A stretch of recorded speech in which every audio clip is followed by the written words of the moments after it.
All right, should we get the show started?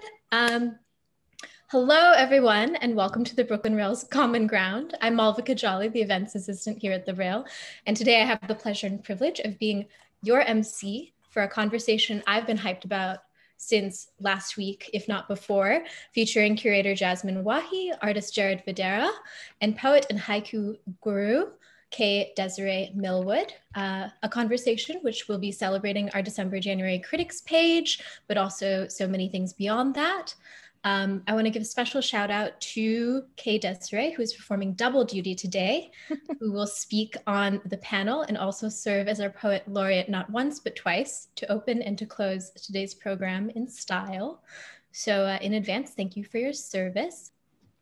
To begin, I ask you to join me in acknowledging the Wappinger, Canarsie, Munsee, and Lenni Lenape people of the Delaware Nation and the Shinnecock Indian Nation, the traditional owners of Lenapehoking, the unceded land and waters on which we stand.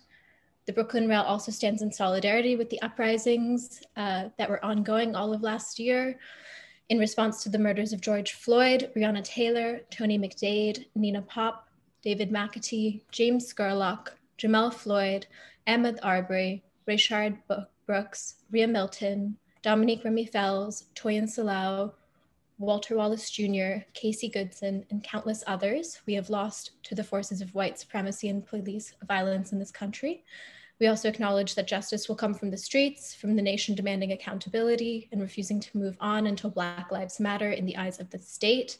Before I introduce our lovely panelists, I invite you to join me in a brief moment of silence.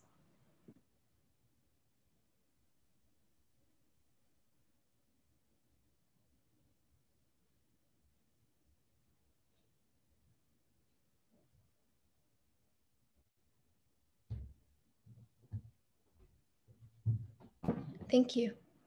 And now to introduce today's special guests, Jasmine Wahi is the co-director of Project for Empty Space, the Holly Block Social Justice Curator at the Bronx Museum of the Arts, and also an icon of both feminist curatorial practices and South Asians all over the diaspora. Let's go.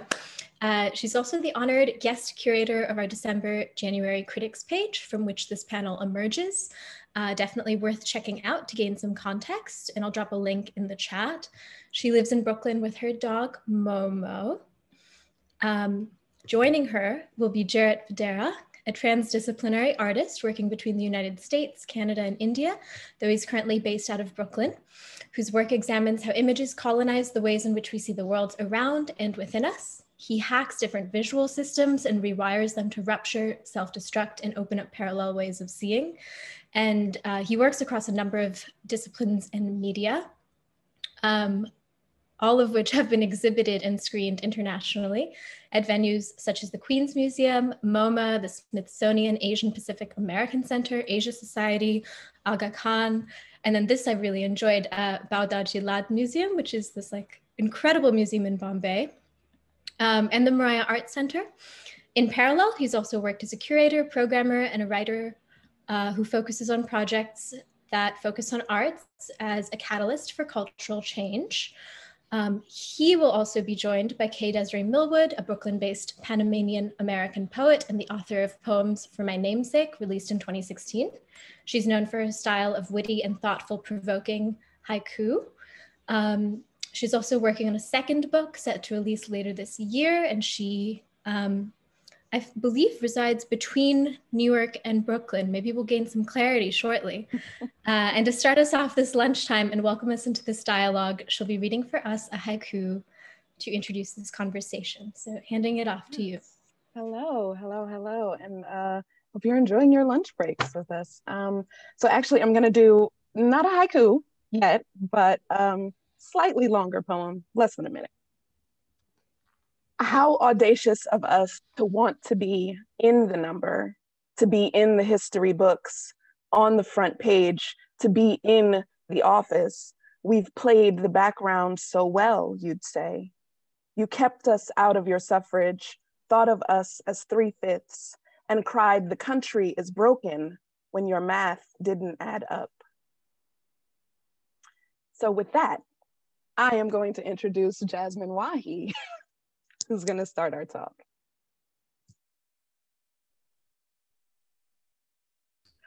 Thank you. I muted myself and didn't realize I couldn't unmute myself, even though about 30 seconds ago you told me I couldn't do that. Thank you so much, Kay Desiree. It was a perfect way to start us off. And of course, thank you to the Brooklyn Rail. Thank you to Fong Wui, Malvika, and everyone at the Brooklyn Rail team for inviting me not only to be the guest critic for the December-January issue, but also for allowing us the space for this talk. And of course, Kay Desiree and Jaret, thank you for indulging me in this conversation. So a little preface to our conversation. I know so many people have been on these kind of formal Zooms, panel discussions, and I don't know about everyone else, but I have started to feel the burn a little bit from just so much Zoom interfacing. So I thought we would keep it really candid, transparent, fun, raw. Jaret and I have had many conversations. When he was a resident at Project for Empty Space, we would have car conversations that I always thought should be turned into a Jesus and Marrow style podcast. So now this is our chance for the three of us to just wax poetic and wax ridiculous, I guess. So I hope you enjoy it. And I welcome all of you to drop your questions in the chat, and we'll get to them towards the end. I don't know if my fellow speakers share this philosophy, but I'm of the philosophy that you can ask me anything. And if I don't feel comfortable answering it, or I don't feel like answering it, I'll just let you know, but you should be, you are open and welcome to ask whatever you want. So I thought we would kick it off relating directly actually to the issue, and a little context about the guest critic section that I worked on. It is about disrupting binary structures and exploring the nuance of the in-between, for whatever the in-between or third space can mean. But really the origin of this idea came from analyzing politics and the binary structures that exist within politics, and I think the political binary is kind of a result of our larger societal, Western societal obsession with the binary, the this or that, the you or me, them or us, et cetera, which I think is one of the roots of many of the societal ills that we have to deal with, because it doesn't leave us the room for nuance, and it also presents us a dichotomy, presents us as a society with a dichotomy where we end up trying to fit ourselves into two spaces rather than being able to articulate ourselves as full people, multidimensional, multi-layered, intersectional beings, which we all are, whether or not we realize it. And so this has kind of become my soapbox, that I then asked contributors to also get on said soapbox with me and share their reflections on this idea of how we can disrupt the binary. And just to note, when I think about the binary, I'm also thinking about structures of colonialism and other forms of dual powers. So hierarchies, again, the us and them dichotomy. And so I think what I'll do is ask each of you to maybe just share a little bit about your contributions and why you decided on those particular formats, because they're not, neither of you worked in sort of a formal essay format, and just kind of describe them a little bit. And maybe Jaret, I'll start with you. Sure. So thanks everybody for inviting me and for organizing this as well. I really enjoyed those conversations, Jasmine, and I feel like that's one of the things that gives me life or sustenance as a cultural producer, is talking to other cultural producers who are having the same kinds of challenges in the art world. And that's a way that we, you know, kind of sort of share, vent, think of new ways of doing things. And even though they're quite informal conversations, I think those conversations, when you kind of stack them all together, form what, you know, I think of as community, and how we need community in a way to make it forward. So when Jasmine asked to get on said soapbox with her, I was more than happy to oblige. I often think of you know, requests to contribute or lectures or artist shows as, you know, a chance to try something new, or a chance to say something that I want to. And I thought that this would be a great sort of time to sort of flex my, to experiment a little bit with the writing form as well. So my friend Murtaza Vali, who's also a writer and critic and curator, says that my default writing style is manifesto. And I often like to get right to the point, almost like a Zen koan or something when I write. And I feel like most of the essay form is just sort of pomp and citations and sort of over elaboration. And I thought in this time of you know, depleted energy and depleted attention, maybe I would get right to the point. And I thought about these letters that artists often make. These sort of, they're normally, you know, typewritten, and they're like, you know, notes of how to be an artist, or notes to think through ways to make it through the world. And I decided to make one for myself, and for a younger version of myself, and for anybody who is also interested in some of the same things that I was interested in. As a person of color, as an artist, I often am asked, like, who is your audience? You know, it's kind of like a covert, weird way of saying, okay, your work is for some other group that's the non, you know, heteronormative majority. And one of the ways that I address that is by saying, okay, I'm actually making work for a younger version of myself, like to try to show this younger version of me that you can be weird and multidimensional and hold multiple contradictory or seemingly contradictory positions, and you don't have to make it all make sense for anybody if you don't want to. So I just sort of had this list. You know, I kind of put this list together, and it kind of flowed very easily. I guess it was all just beneath the surface. And I wanted to just, you know, say something in kind of a direct way without all of the extra fluff, and have it be kind of personal at the same time. Yeah. Great. And I want to come back to this idea after this of, I just forgot what I wanted to come back to. No, this idea of, no, it's gone again. Okay, I'll remember in a second. Kay Desiree, tell us about your three works. Certainly. So I am a Black woman, as I said, from born in Brooklyn, raised in New Jersey, and now residing in Newark. But I am a first generation, my parents are Panamanian. So I have my Hispanic culture. I also have, you know, the Black woman culture. And so most of my pieces were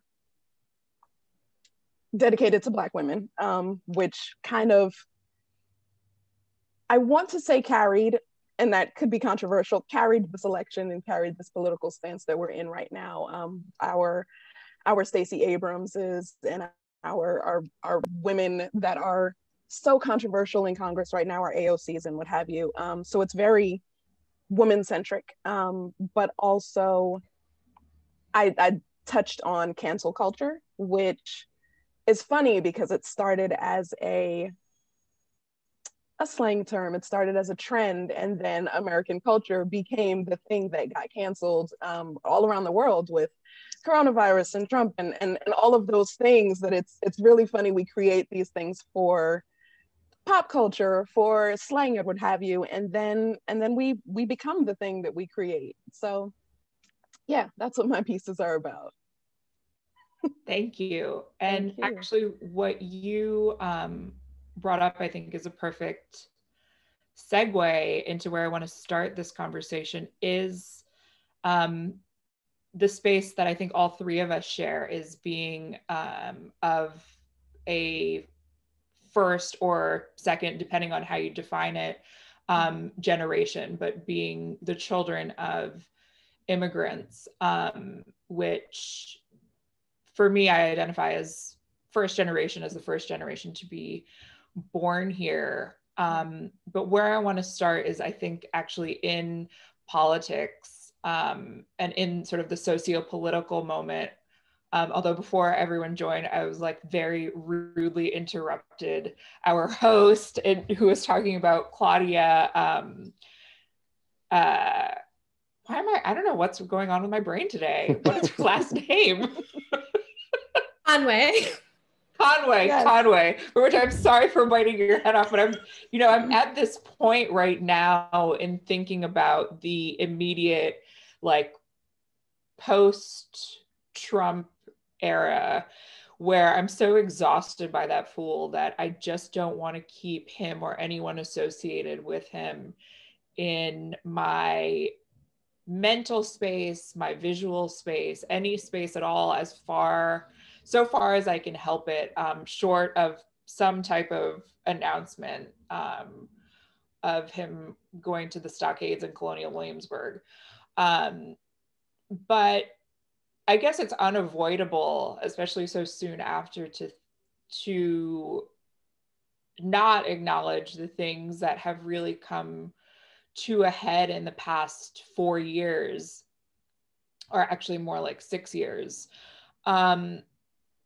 To not think about those things, but also to think more expansively about them, and to think about how this past sort of era in politics, I think for many of us, as out of the three of us, as not only people of color, but as children of immigrants, how acutely that moment has been present throughout our entire lives.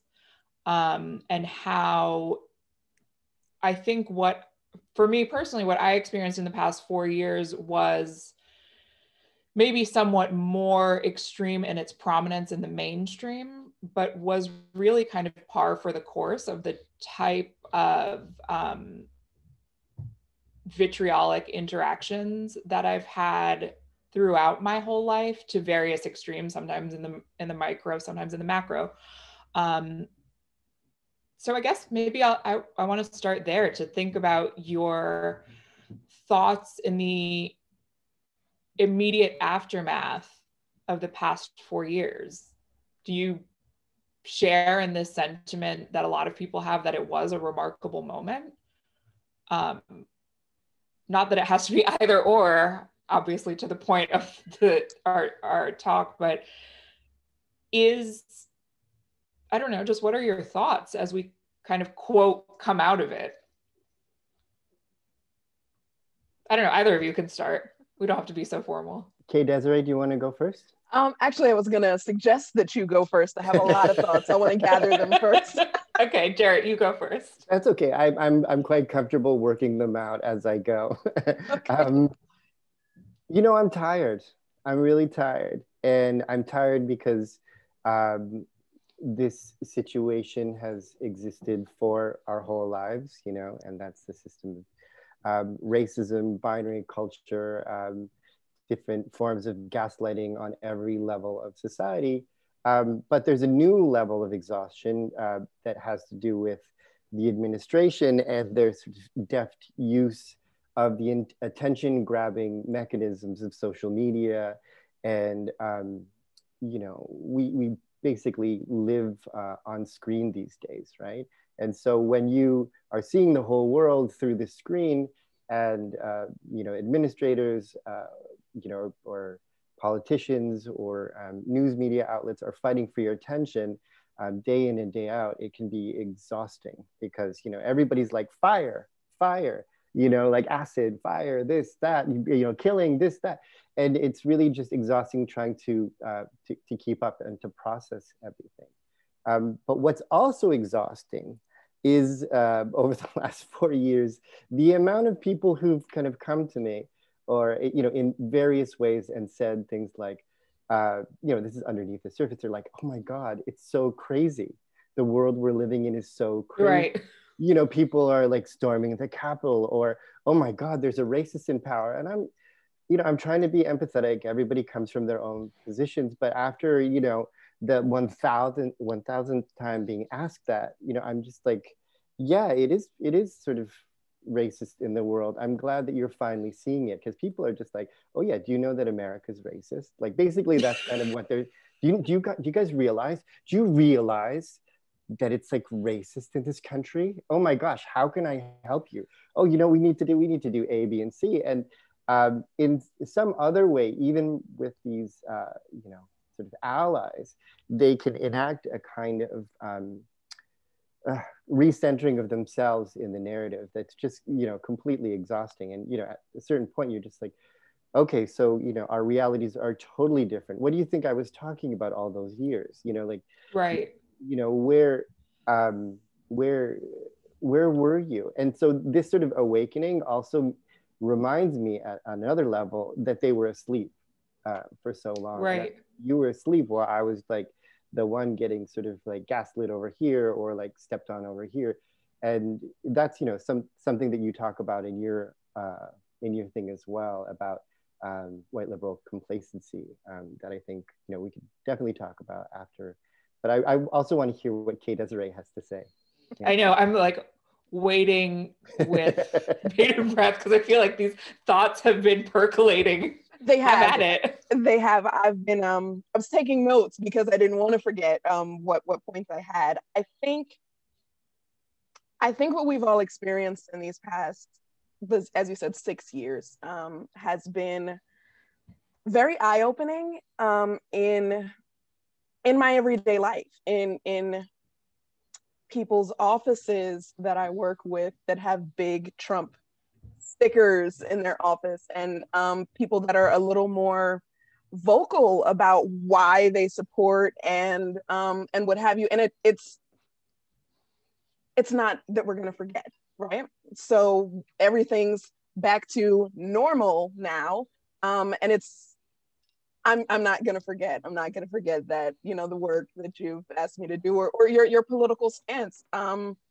still holds a place just because you're not in political power anymore. It's kind of the shattering of rose-colored glasses for some, and also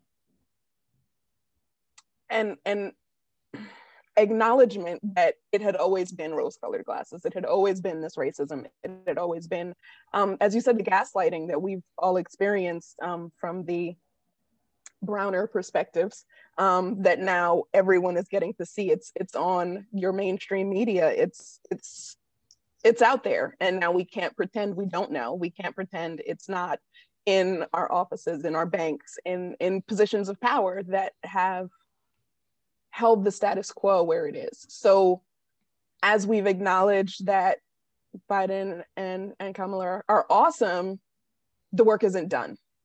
So we still have a lot of things that need to happen.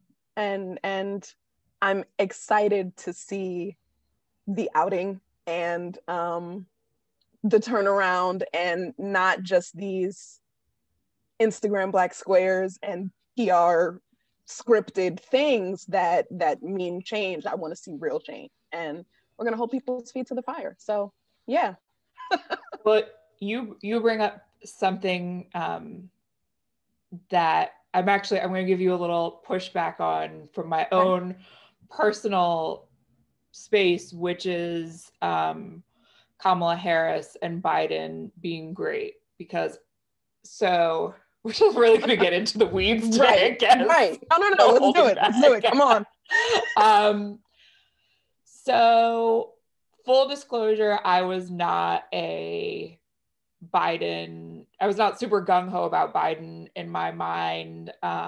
He is more of the same. And I actually recently read an article that really resonated with me by Joshua Obadiah, and I might be butchering their last name, but just about the idea of the white moderate, and the idea of the moderate being sort of a bounce back to normalcy, where, as we've just acknowledged, the idea of normal is a very white heteronormative idea that I don't think any of the three of us ever really existed or were included in that. And for me, being totally candid, I'm more or less ambivalent about Biden. It's just like just like put this person here, they'll do this sort of moderate things. I don't really applaud him for doing any of the reversals that he's done to sort of like unwrite the policy that has been written in the past 4 years, because to me, it's a given that would be done no matter who is in office. The question actually that I was going to ask, and this is where I have sort of the pushback part, is about Vice President Harris. Because I sort of am vacillating between multiple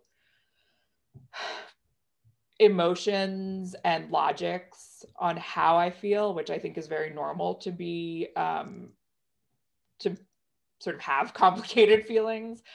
On the one hand, as a South Asian American woman, I think it's really important to have representation. Representation absolutely matters.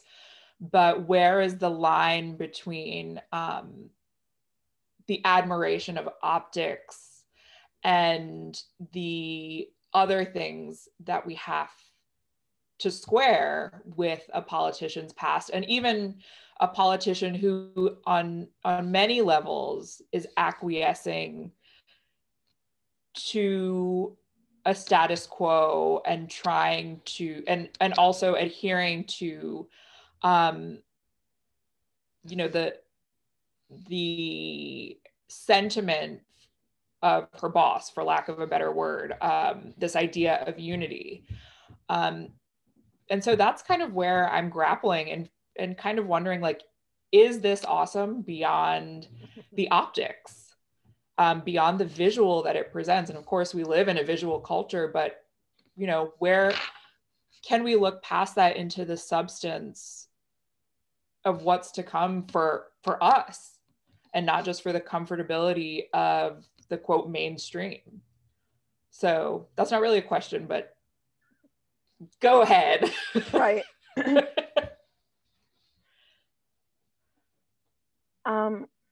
Jared, do you wanna? Oh no, I think it was kind of addressed to you, so please go. Yeah, no, it's addressed to both of you. It's totally addressed to both of you. Yeah, so I think perspective, right? Awesome. Sure, it's change. But I think it is for us to hold these people accountable. Like, we do know Kamala's past history as a prosecutor. Yeah. Prosecutor, thank you. We know her history. We know what she has done to get to the place that she's been. And those were the things that also kind of put her out of the presidential race initially. And we also know Biden is not perfect either. His past histories and bills that he's been a part of throughout his political career aren't awesome, but it is a vast difference from what we've experienced for the past 6 years. True. But I think we, in putting their political feet to the fire and making these demands while they are running, and now still we're not done. We should continue to make demands on them. So this is what you used to do, this is what we need, and to really keep their feet to the fire to produce the things that we wouldn't expect from the mainstream norm that we've returned to, but to get the things that we actually need, because we've demanded that these people step in, changed the past 6 years, kind of reverse the clock. But let's also keep going back. Let's clear the civil rights things that haven't been resolved before. Let's get into Black Lives Matter, and let's make some real legislation for that. Let's really do the thing that we put you in place to do. So I think the responsibility is on us to maintain that feet to the fire. Let's write our congressmen. Let's show up in all the ways that we can. Jaret, what do you think? I completely agree. I think that going back to normal is not that interesting to me, because the normal that we grew up with, the normal that this country sort of has as its default, is quite oppressive, problematic. It's systemically flawed in many ways. There's a huge difference between what we think we are and what we actually are. And so I completely agree with Kay Desiree. I think that we need to hold people accountable and sort of move forward as best we can, but not really just look at this, this kind of win, this like part win as the end of the equation. It's actually just one step in a much larger process that we need to commit to. Because, at the end of the day, talking about unity and talking about, everybody coming together with without actually talking about justice, just reinscribes the same power dynamics that have gone on for forever. And so one of the nice things that has actually happened with everybody kind of realizing how racism has sort of been intrinsically sort of molded within all of our systems, is that now people can't unsee that. And so now we just have to keep on doing, what Kay Desiree was saying, is we just need to keep on holding people accountable on every step, at every step of the way, on every level of our society, so we can not just be the opposite of terrible, which we kind of are moving away from, like this terrible, and but that's not victory. Like better than worse is not good, right? And good for who is really like the question that we have to keep on asking. And I think part of what's inferred by everything we're saying is that this new normal has never been good, or that the normal has never been really great for any of our communities. Right. Well, I guess that really is one of the questions is about transparency, and then the second B is about who are we being accountable to? I think we have to move past the idea, and this is where the transparency comes in, that we as a nation or as a government need to be accountable to one group, but actually in practice be multi-centric in thinking and be accountable to many groups. And I guess the question that I have as a sort of large rhetorical question is, how do we continue to keep the people who do hold the most power? Because in spite of the small wins we have in the places of power, which I guess is the government in this instance, of sort of the utmost highest level of power, in spite of the small victories, the number of people of color, the number of women of color, it's still, my favorite analogy is like the little spots of pepper in the rice. And so how do we maintain an interest and accountability that ultimately includes us and isn't just kind of like a surface level, satisfying for some people? And I don't know, I don't really have the answer to that? And how do we keep the people, I guess the people, to say it bluntly, the people who have the most power are, and are allies to us, are white folks. And the question is, how do we continue to keep white folks interested as the kind of trauma of the last 6 years starts to peter out? And maybe this isn't even a question for the three of us. Maybe this is the question for the audience to think about, and not just for the white folks in the audience, but for everyone. Because I guess one of my realizations in life is that for as much as people like me want to say it's not fair for us to have to continuously do the work, the reality is people like us do continuously do the work. Right. And so what are our ways, with frankly the self-interest in just being considered equal in this space? What are our strategies? I don't have one answer at all. I mean, I just feel like there's maybe multiple fronts and multiple strategies that I've been thinking about. I think that we can affect change from within, and we can affect change from within, as in like our individual selves, or within our communities. So from within institutions and from without. Like, so I feel like, okay, so in most systems of power, they normally reinforce their own class, racial, gender position. In general, that's like, hegemonic structures reinforce their own power, right? So within any system, government, education, art, all that stuff, it is important to get people in, get diverse people in. But as we see and as we know, there are a lot of people who are optically from, minority groups who really just reinforce the status quo when they get into these positions, or they have never really fought against the system in a way to bring about cultural change. Or once they get into these positions, they're completely gaslit as the one person in their department, but the argument is, okay, well, if we have more people and more people, then hopefully, ideally, we will kind of open up different kinds of spaces for other people to come in, and then there'll be, more of a consensus, or more power within those institutions to then actually bring about the kind of change that we kind of want now, but is a little bit slow moving through the systems. The other thing I also think is that we have to make our own institutions, and we have to really create our own value systems and really support each other. I was mentioning earlier this idea of community, informal community.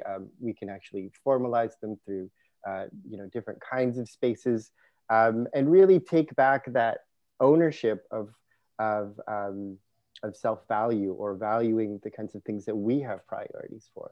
And so that's really another way that I think that that we can also go with all of it. Yeah, coalition. Oh, right, and solidarity. So I think Edwin Raunerin just sort of mentioned that as well, is that another thing we can do is we can have coalitions, or we can build solidarity beyond, superficial allyship. So let's say all of the groups that are, individually fighting against the power, but are stuck in these binary sort of small, niche areas. If we kind of gathered together and figured out ways to help each other and show up for each other, we would be an unstoppable force, But the challenge is, and this goes to your point about binary culture, is that we're all kind of in our issue silos, groups, or identity groups, or disciplinary groups, and we only see our relationship to the bigger structure, but actually we're all generally fighting for similar things, with different inflections in different ways. Right.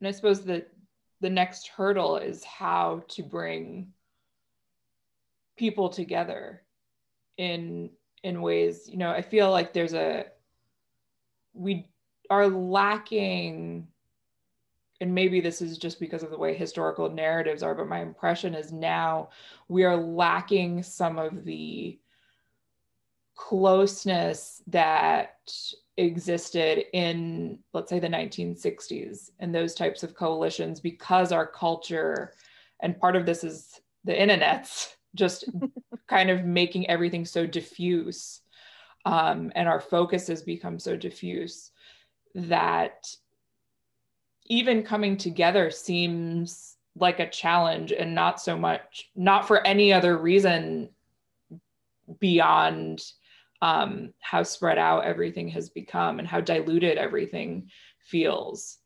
I don't know if we can ever achieve what my perception is of, with a big capital C, capital R, the civil rights era was, or if it's just, maybe it's just about adapting and evolving to our times. I think it's a lot of wheel breaking that has to happen. I saw articles in the past year that were like, should we allow millennials to run for Congress? And the question is like, what's the alternative, right? Like, are you going to stay there Talk about forever? gatekeeping. Right. And it was comical in the way it was phrased. It's like, well, you're going to stay there forever? Like, at what point do we change the narrative? And I think even prior to this time, there's always been one person of color in positions of power that have always had to concede to the power structure. So there's always been one person that had to give a little and give a little and give a little until they don't look like the people that we put in power, and they don't get the things done that we've always needed, right? So now that we have more people that are looking like us and are kind of with the shits, right? So they are changing the narrative, and they're getting in the things that we need, little bit by little bit, but we're breaking it down. So now we have our first,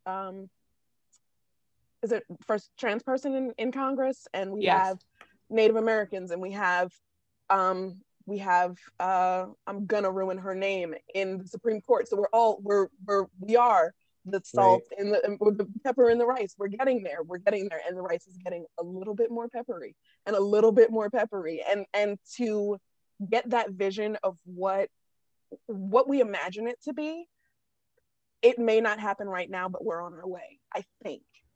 And if we continue I love it, spicy. Yes, as we continue, we're getting a little bit closer to what we've imagined. And I think Inez has also put Martin Luther King in the, yes, it was you, Inez. We are getting a little bit closer to that dream speech that Martin Luther King talked about. We're getting there, little by little. So I have two thoughts, and I don't know which one to do first. Okay, well, I'll do them in sequential order. So to pivot a little bit, Jaret, you mentioned something which I was remiss in not bringing up before, in this idea of white liberal complacency, because I've actually gotten quite a bit of heat for that phrase, which I put in the essay, which was the idea. Heat is maybe not the right word, but a lot of questions about it, and about this idea of why white. And I guess I should clarify, when I say white liberal complacency, I'm talking about the construct of whiteness, and using that as a fill-in for, in the American context, the hierarchies and the structures of power that exist, which are predicated on whiteness. Now, that does not mean all white people, or I'm not targeting any individuals who are coming to mind specifically. It's a general sociological phenomenon that I'm referring to. And in that essay, I say, what I think is pretty clear, that whiteness is not just white people. And many groups, many people of color and groups of people of color also acquiesce and ascribe to these hierarchical structures. And we see, you know, people have written about this most recently in the book Caste, which I have some issues with, but that's a conversation for an entirely different day. And sort of the appropriation and reapplication out of context of caste systems. Anyway, that's like, I'm digressing. But, you know, I think in the South Asian American culture in particular, and I can really only speak to that because that's the culture I come from, but there is a lot of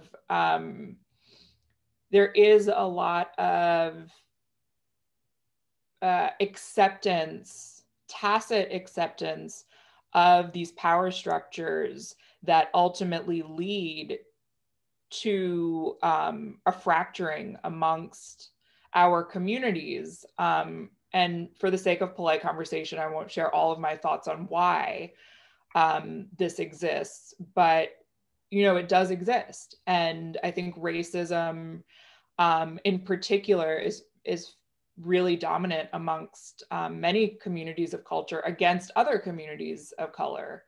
And I'm wondering what, you know, besides some of the coalition building between people who are already interested in coalition building, are there any ways that we can kind of shift the paradigm amongst, you know, people of our parents' generation or their parents' generation, or even our generation? I mean, I've experienced quite a bit amongst my peers and who are South Asian American, a type of latent bigotry. And again, this is not just South Asians, but, you know, speaking from my personal experience, I think, you know, it's, I don't know, I can only speak to my personal experience. Jaret, thoughts? Yeah, I think, I mean, how to change people in your family or in your community. That's a real question. And I mean, it's further exacerbated or amplified because of the immigrant experience and, you know, the sort of demands of assimilating to a new culture. Because, you know, in many ways, our relationship to this country, at least my relationship to this country or to North America, is different than my parents who were born somewhere else and made a choice and, you know, were told to change their names or were, you know, paid less overtly, you know, ridiculed, and had to keep their heads down in certain spaces in a way that we may have been experiencing in the last few years, but maybe haven't experienced to the same degree that they did. So I think there's ways that they may have felt that they've gone through the ringer.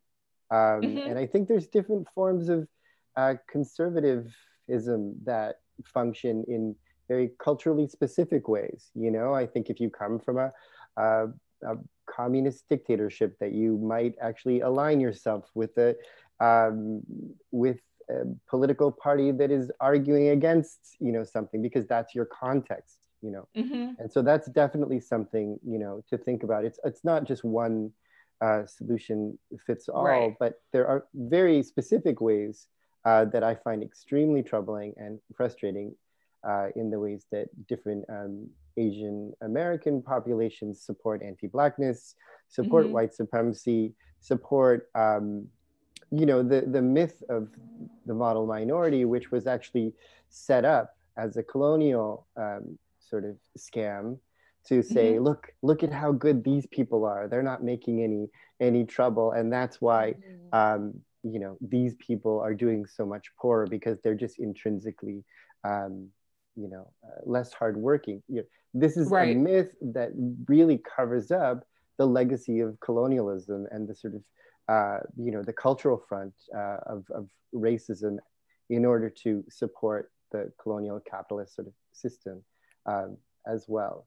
But I think that, you know, there is definitely work to be done outside of our groups. Like, we definitely need to like fight within our communities, call people out, really like take people to task when they say really stupid things.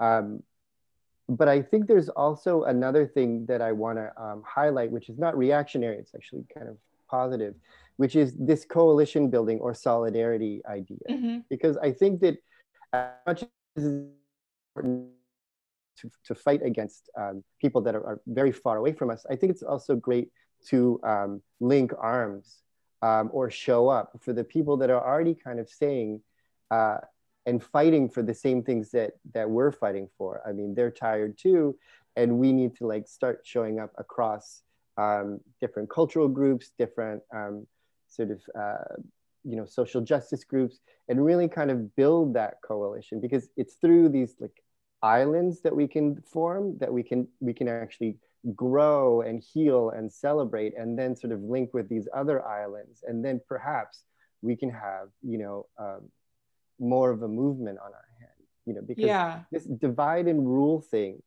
is a straight up old structure, imperialist agenda. Well, it was on the books. It was something that people used to do. They used to go into another country, divide groups up, like amplify their difference, and then pit them against each other. So they would be fighting, and then the people in power could maintain power. So I would say that in America, we have the same idea, but we actually sort of self-atomize. We self-perpetuate. We self-perpetuate. Yeah, absolutely. Yeah. And one thing you said also made me think this idea of calling out. One of the reasons I kind of brought up that question is because I've had many conversations with my parents really about how they perceive being here in this country, because similar to your parents, they came here electively. And, I remember talking to my mother right after Trump was elected and being like, you didn't come here for this. And she was like, I absolutely did. She didn't say I came here for Trump, but she said, I came here electively to leave something else. And, things may not be perfect and roses all the time, but it's still a choice that I made seeking something different for myself. But I think the difference is, again, to your point, is the positions in which we have come, how we have grown in the space. Like, I was born here. So my experience growing up as a child is obviously going to be extremely different than someone who emigrated here as an adult. And as I've thought about those conversations with them and with other people who are willing to have conversations, I've been thinking about this, not new, but I think more popular idea of calling in, of rather than just telling people like, no, you're wrong and we should cancel you, or we should like, just, I don't know, put you on a dunce cap in the corner. We should talk about it in ways where we are being, if not empathetic, at least sympathetic to some extent, to understand the places. And maybe this is where the idea of unity comes in, although I don't know, I'm suspect, but where we can find common ground, pun intended, to move forward, and to, even if you can't necessarily convince someone of all of your argument, you can at least convince them of the validity of you saying what that argument is. So yeah, I think that's, I don't know, call in culture is important. And I think maybe important to coalition building as well. Maybe that is the bridge that creates further ideas of coming together. How are we on time? We're doing well on time. I think we could go for a little bit longer if we were all feeling, but I would love to jump in here if that's okay. Yeah.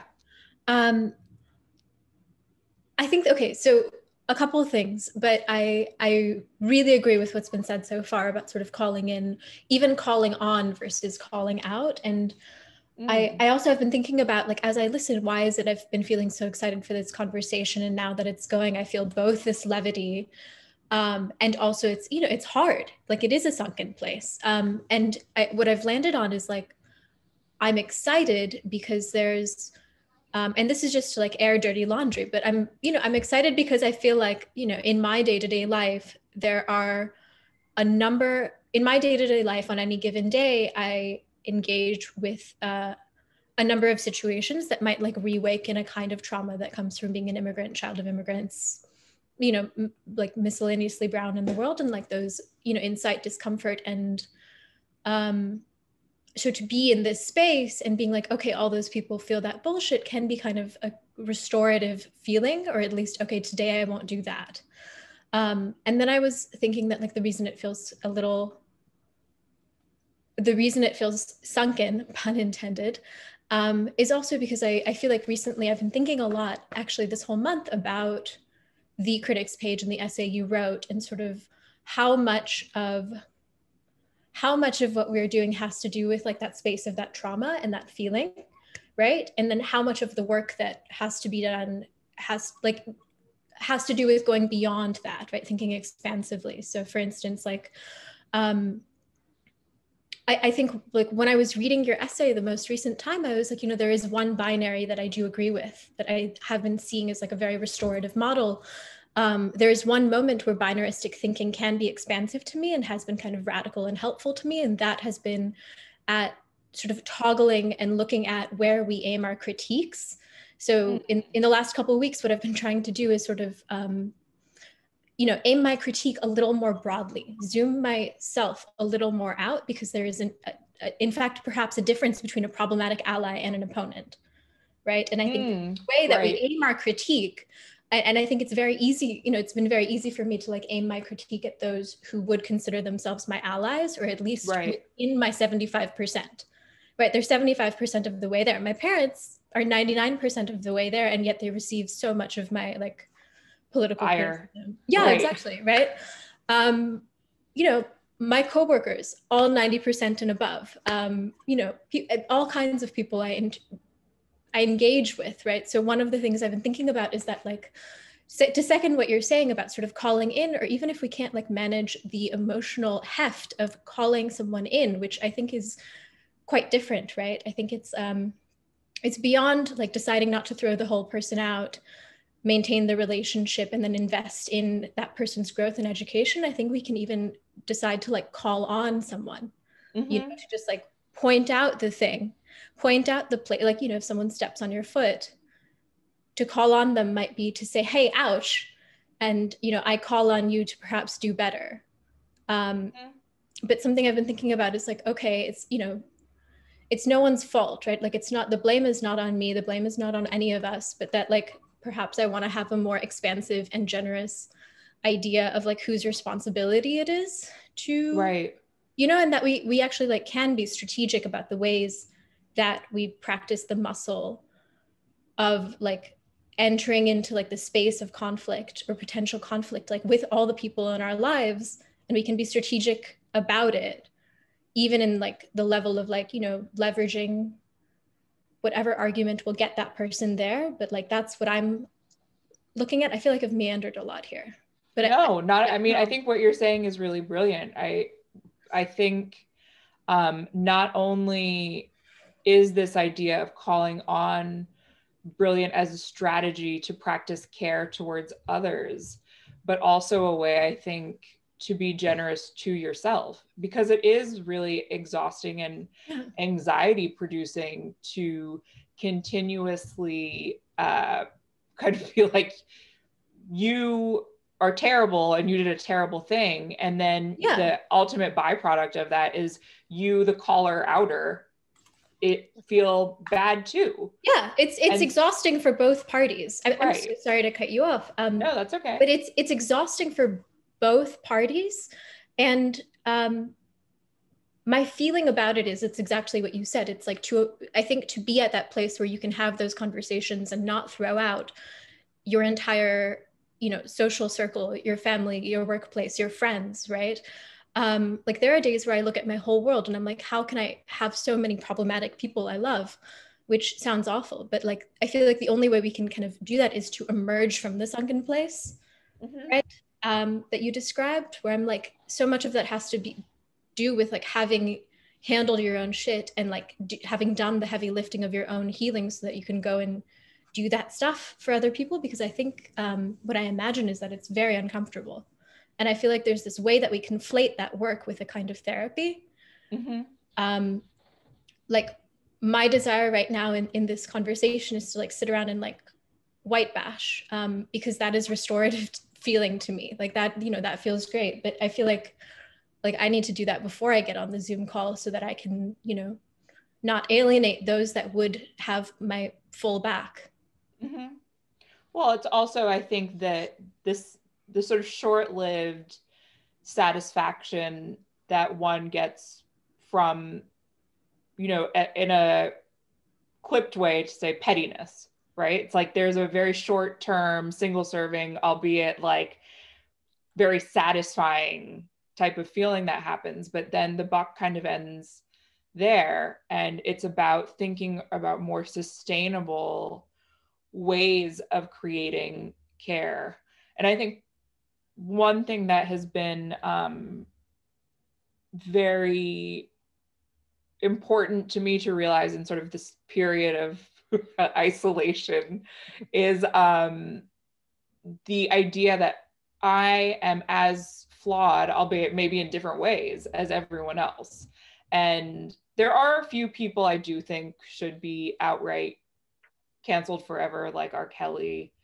I don't know, I have a list, but for the most part, the people who I operate in circles with, who sometimes do things like you're saying that I find problematic, it's important to, you know, to think in a more nuanced way about how to not just throw the baby out with the bathwater, and to be care. And, you know, the idea that if you do care about the people who hurt you to some extent, then the caring thing to do is, for as painful as it may be, to bring them in to the conversation and to have those conversations. I don't know, any thoughts, Kay, Desiree, and Jaret? I have all the thoughts. Tell us all the thoughts. I have all the thoughts. I was like trying to find this poem and a whole lot of things. I'm like grabbing books and whatnot. So I want to go back to our little bubbles and that quote: if you want to go fast, go alone. If you want to go far, go together. And we do not self-isolate, but we do gather in our groups and we have our own political, social issues within our gender, within our race, within our communities. And there is a coming together that has to happen for us to break down the systems that we've built up over 200 plus years. So I think we are on the way to that. I think also, crap, I forgot what I was going to say. I should have written that down.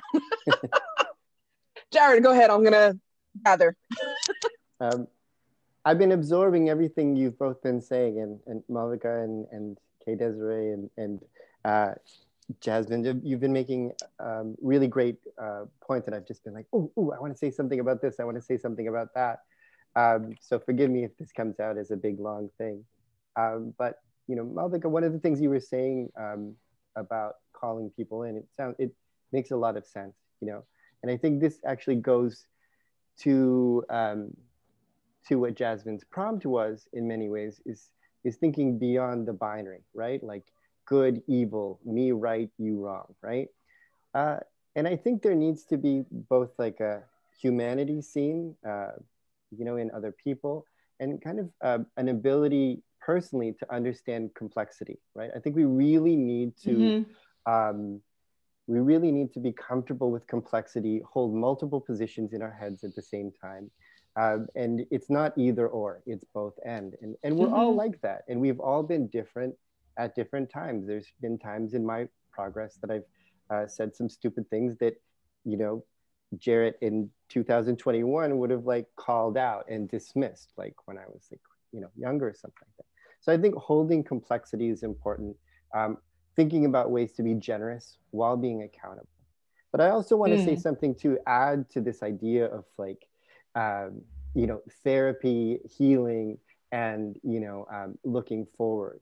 Because most of the time when I've, in my personal experience, whenever I've tried to build solidarity in a group among different people who are also from different traumatized communities, we sometimes lose our way quite quickly. You know, my experience is because there's so much pain, there's so much trauma, and the rhetoric that we can even use to get out of it is really binary focused, right? Right. So we end up, you know, involved in a kind of comparison of trauma, right? Which is like becomes the oppression Olympics. And that creates further divisions between our communities and prevents us from moving forward in terms of, you know, solidarity. So whenever I try to organize things now, I try to make some space for that trauma or for that processing, because I think healing and you know, healing is one thing that really needs to happen. Then we can move to celebration. Then we can move to like forward thinking, because if somebody is in pain and you're like, well, yeah, but we got to go forward.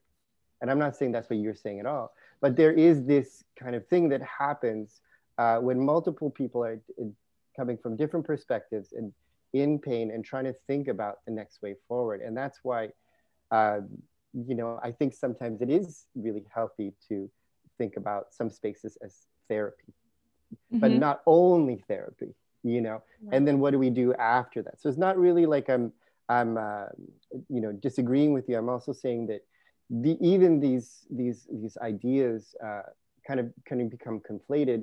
And I feel like we need to make space for both.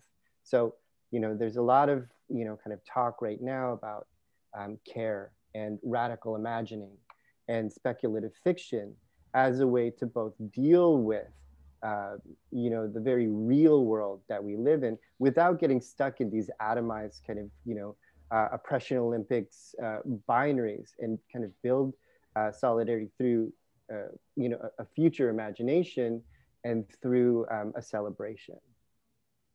Yeah. Well, can I jump in here? Is that okay? Yeah. Yeah. Okay, great. Thank you. Yeah, I don't disagree with what you're saying at all. Like, I do think there is necessary space for healing, and maybe it is binaristic for me to like try and separate them. Because what you're describing, this like oppression Olympics, right? Like, I do think it's very difficult, and I think it's difficult for us, for those among us and us, right? For all of us are unhealed in many ways. You know, to go into those spaces and not have it all come up. And I also think it comes out of like exactly what is kind of the prompt for this conversation. It's a scarcity mindset to, you know, to have to do that kind of competition. But I will also say, separate from that is like what earlier we were talking about being generous and gracious with the ways we call people in. And one thing I've been trying to keep in mind for myself, right, in terms of policing, in terms of like, okay, I say I don't like carceral systems, but my intuitive framework for looking at my relationships looks at it in terms of bad behavior than punishment. And, you know, what does that say about me? And what does that say about like my commitment to my own word, right? And one thing I've been thinking about is like before I clap people back in whatever form, if it's biting someone's head off or like, you know, just even getting stressed in a chat or something. One thing I look at is like, have I invested in this person deeply enough that this person, like, that I can give them this feedback from a place of love and it has validity to them? I've been trying to think about calling people out or like giving that kind of feedback as something that you almost have to earn through like continuous investment in that person, right? Because like we wouldn't take that like I would love to know that there are people in my life who could call me out, right? I would love to know that there are people in, like, you want those people, right? And you want those people there because they're the same people who'll have your back at the absolute other end, because, you know, giving that kind of incredibly hard feedback that could compromise the relationship requires like a stronghold faith that that the relationship is solid, right? But in the moment that I would get that feedback, I sure as hell would be, you know, salty and awful about it. This feels like a digression, but I want to flip it into a question, if that's all right, which is that I feel like I would benefit a lot in this conversation if maybe we could talk about strategies or tips and tricks or things that people are thinking about like this month. Like, how are we going about our lives? Like, what are we doing?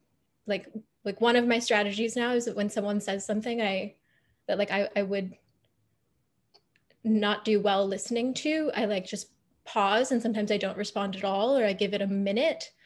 Obviously, I'd like to elevate those strategies to beyond just like waiting a beat so that they can smell their own fart. But yeah, any feedback, any wisdom, any like, I would love to like sort of crowd share our strategies.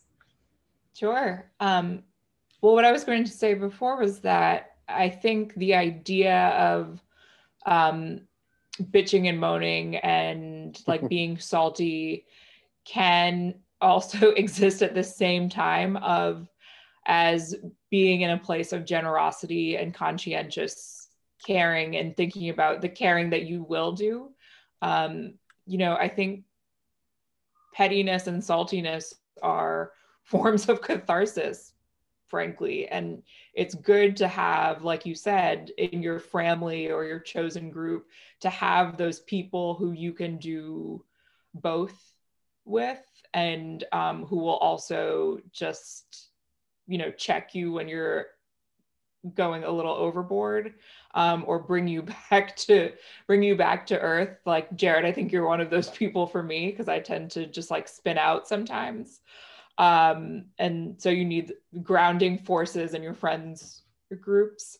As far as strategies, I do a similar thing. I tend to be Scorpio rising, attack immediately. But I've started to train myself to kind of just step back for as much time as I need. And I know that can be very frustrating for some people. It's the same way I do emails, but frankly, it's like, there's a week pause in between. But I take as much time as I need. And that is not so much because I'm trying to elevate or be overly important about myself, but I know myself well enough that if I don't give myself the time, I will do or say something that is reactive and not fully thought out.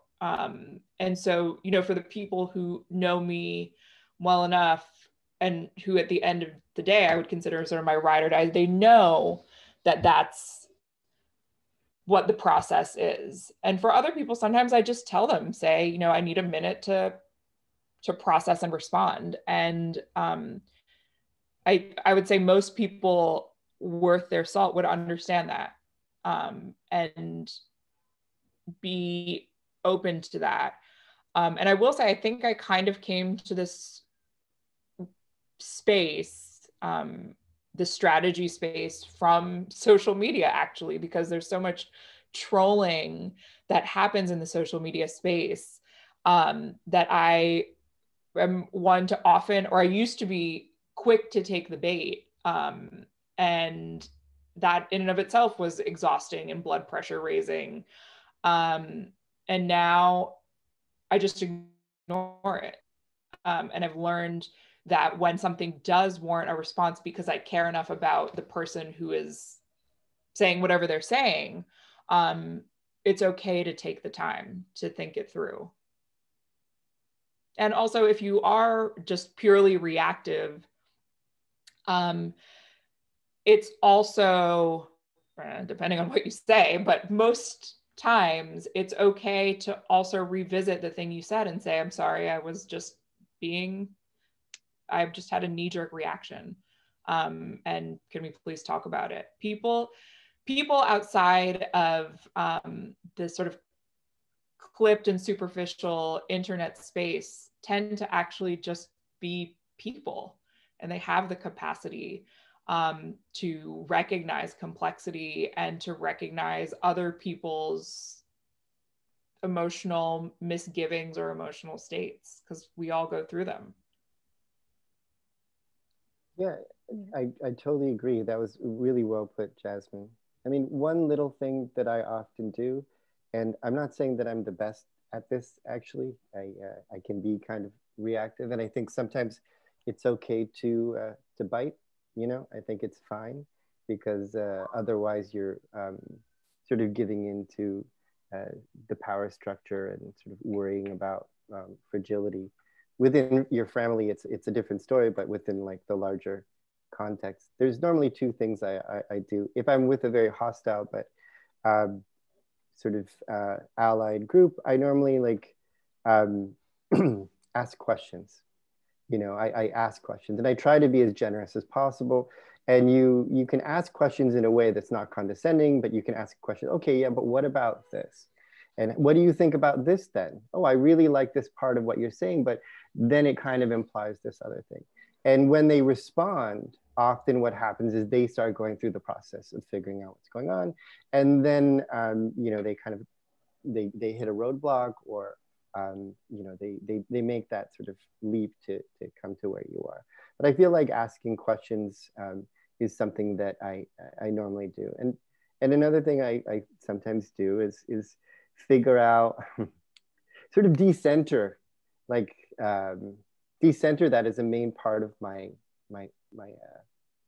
where my energy goes, you know, like it's not my job all the time to help you get woke. And so right. It's not to be negative, but it's just that I've been doing this for so long, and people are asking me the same things. You know, there are people asking the same things for the last how many ever years. They're not really interested in the answers. Some people are not really interested in the answers. So I think it's really important to navigate some spaces and then just do the work that we know needs to be done, and to build that island of solidarity within our community so we can heal, grow, celebrate, and then sort of link arms with other groups as well. Agreed.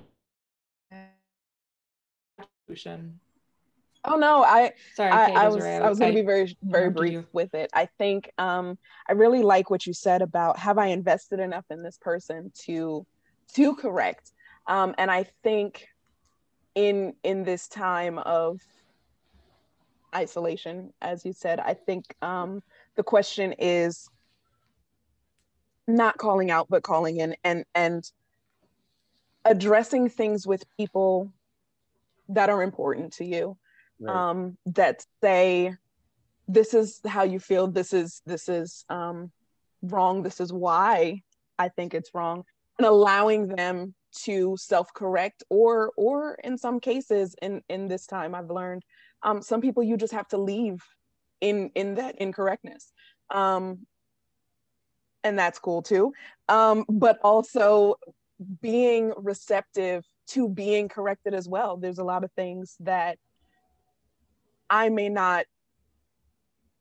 don't know what I don't know, right? Mm-hmm. So when those things are brought to me, being receptive and accepting and receiving those things with a grace that allows you the time to consider the angles of what you're discussing, whether it be political, whether it be whatever it may be.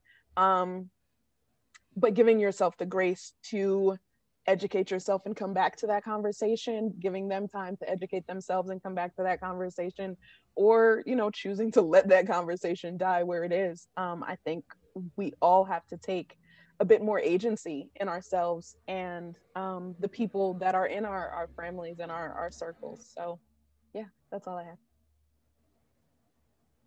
I think it's a beautiful place to go to Q&A, possibly. How do you guys feel? Sure. Yeah? Sure. All right. Our first question will come from Alex Pike. Alex, you should be able to turn on your microphone now.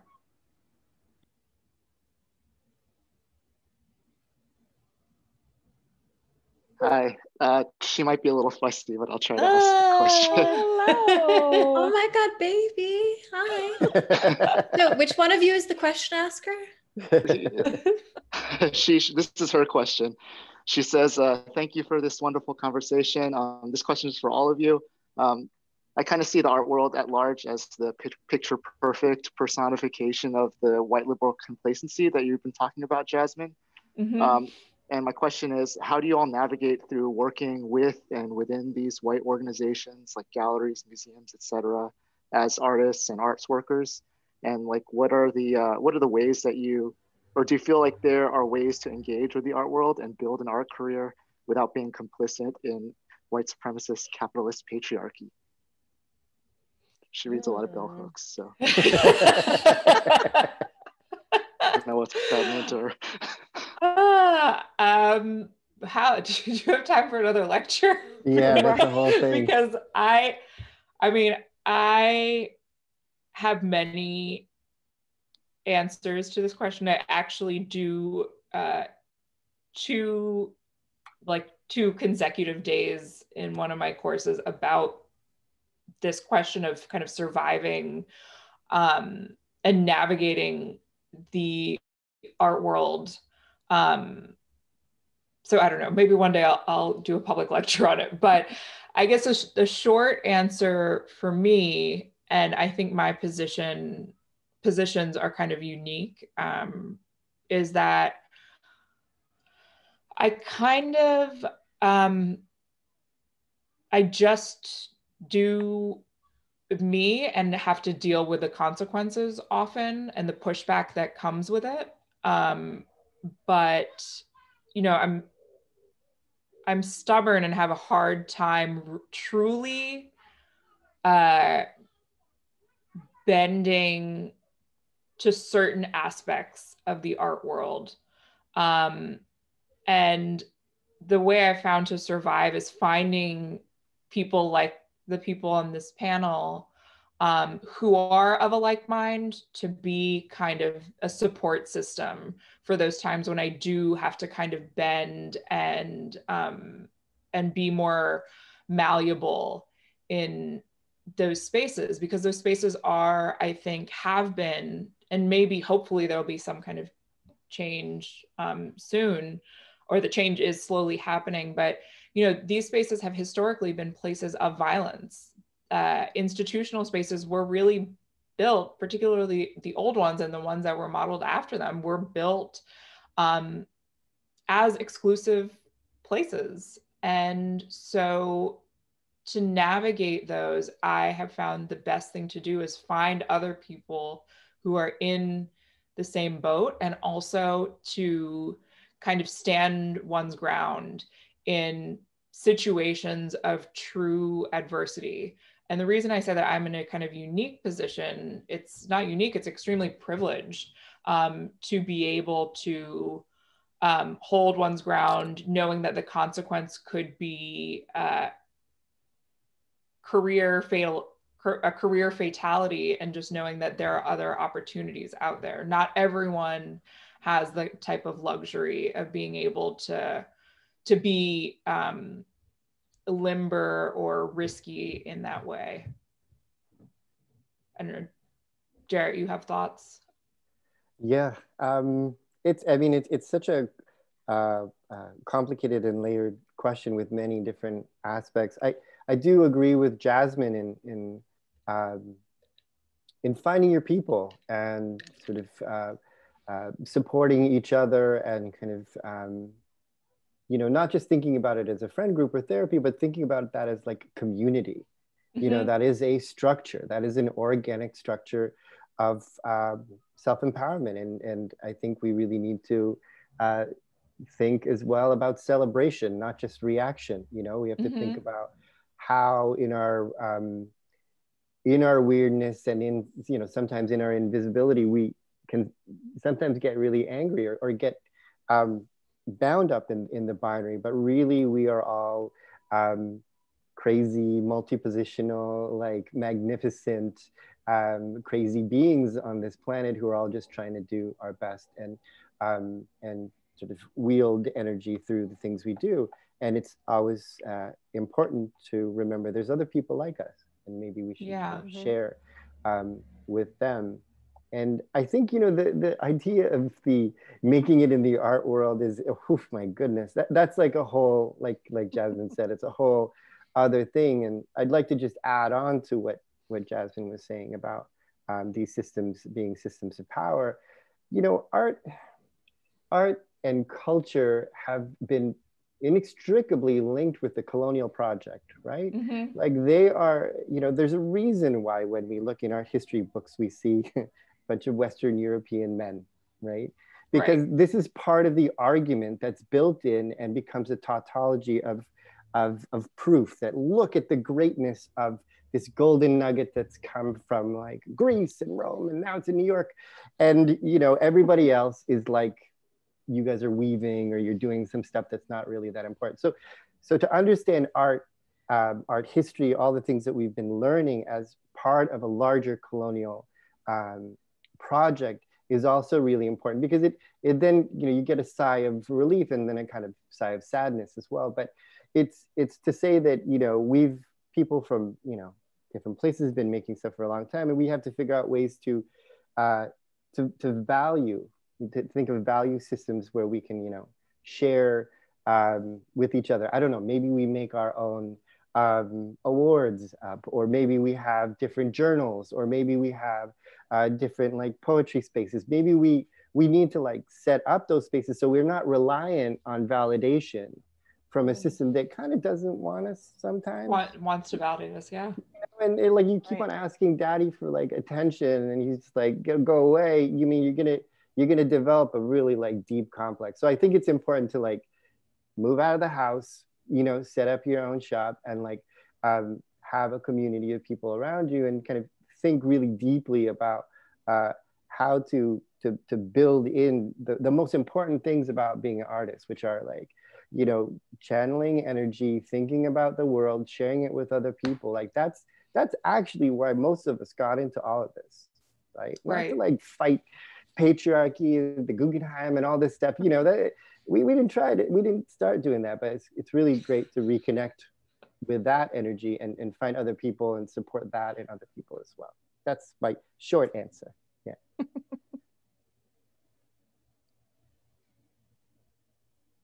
Okay, Desiree, do you want to answer? So as far as the art world as I know it to be, I think it's just important to show up as your best self, and even in the spaces where you aren't I don't want to say welcomed, but welcomed. But that's what it is. It is. To keep showing up. There, you know, you can take no for so many times, and then at some point they're gonna get tired of saying no. And it may not be my poems, it may not be the one next to me's poems, but as long as we're getting in the door and we keep showing up and we keep writing the thoughts that we're all having, and viewing the world from a perspective of words, and to bring your best self, to bring your best intentions and all the things that you've been knowledgeable about, to arm yourself with it and to keep showing up. And that's where I'm at with it right now. Can I say one thing here? Yes. I keep prefacing it like that, but I really liked that we kind of started with this question, because so often this question or variants on this question are asked in these kinds of moderated events of people who have no living practice doing, you know, what Project for Empty Space is no living practice doing that kind of solidarity work, haven't done the homework to get to the place where you answer the question with any realm of experience or authority. So like to ask this question of this group is like, you know, restorative, and also feels really nice to me, because I feel like this is a good, like tangible example. Like Jasmine, what you do is like literally shifting values, shifting resources back into the place where you want to be embedded, and then inviting all your friends in. I don't know if that's the way you frame your mission statement, but like that's my, you know, that's what I see. I frame my personal mission statement. Yeah, I mean that's really why we started the organization, to be the place that we didn't see in existence yet.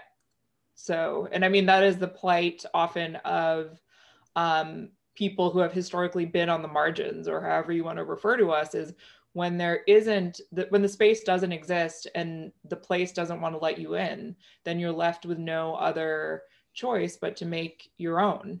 And in the privilege of making your own spaces, then you can decide damn well what to do with it and who to include in it, which is, you know, perhaps replicating or paralleling a system, but I'm okay with that. I don't even know if it replicates, or I think it's like we can throw that right out. Because sorry. But my other thought on it, I feel like this is really a takeover. I feel like I've been in a kind of like graduate school of the Zoom this past year doing these conversations. And my main takeaway from a handful of conversations, of which this is the most recent, is there've been so many like wise women of color who've come in and basically told me in different words over and over and over what you were saying, right? That like you can't, like Yale MFA is not going to love you. The New Yorker is not going to love you. Like an institution, you know, the Met is not going to love us because it's just like not within its design, and it's like not its application, right? Your workplace cannot love you. And the whole point is to like, or for me, the idea is that for me, it is like it feels liberating, and it has felt liberating to have this told to me so much. Now, like I accept it, that I cannot even I can walk into those spaces, but I don't even have to walk into those spaces feeling like something is going to happen, because I already know where I'm embedded and it's not over there, right? And I think something that, who does this? Fred Moten, this comes out of Fred Moten, right? That you like run into when we go to the Met, we're like running into the burning building, grabbing up everything we can, then we're running the fuck out, because like, you know, we're not going to be caught in the fire. We're just going to leave with what we got. And like, we can have a fun time while we're there, but like where the real work is going to happen for us is someplace else. And it's likely in New Jersey. But like, I also think like what you're doing sets the tone for more rigorous and accountable work beyond just what happens at like, you know, Project for Empty Space. I think the way people will review or write criticism about the work that you show will probably have like more editorial integrity, right? Because like likely the people who are going to pitch to write those reviews will, you're more likely to get like a person with the awareness and the framework to write something with depth, right? You're more likely to get people to come in to do that work adjacent to like the work you're doing, who are like, you know, it's like recognizes like you'll get people who are able to see what you're doing and like will bring that own energy to it. And I think that's also huge. This is just me projecting, but. Thank you. Well, that is the highest compliment. I'm no pressure on me. No, but I do think that there is a lot in that. I mean, some of what I think has been missing for quite a long time, you know, forget about making the space, but is being visible.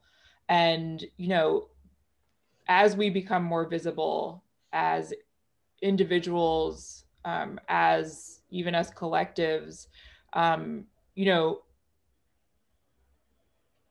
this is a weird analogy, but, you know, beacons of light bring people together. Not to say that I'm a beacon. I was going to use an analogy about a fly, those little fly traps that you have outside in the summer with the buzzing light. Yeah. But that seemed kind of like a gross analogy. Should we do like, I mean, when you're candle? Yeah, moth to the candle. But, you know, when you are out there, or when someone is out there, people who are like them find them. When you can be seen, one of the functions of being seen is not just to like blow smoke up your own ass, but it's also so that you can build community by being present. Because to be the one, you know, to be the starting light is very lonely. And then you want to bring others towards you. And, you know, the hope is that, like you're saying, when it comes to criticism, when it comes to people who see the work, who write about the work, who end up making the work or carrying that work forward, ultimately it's a new type of community making and place making that hopefully will trickle long-term into new disciplines and new narratives, because that's really what we need is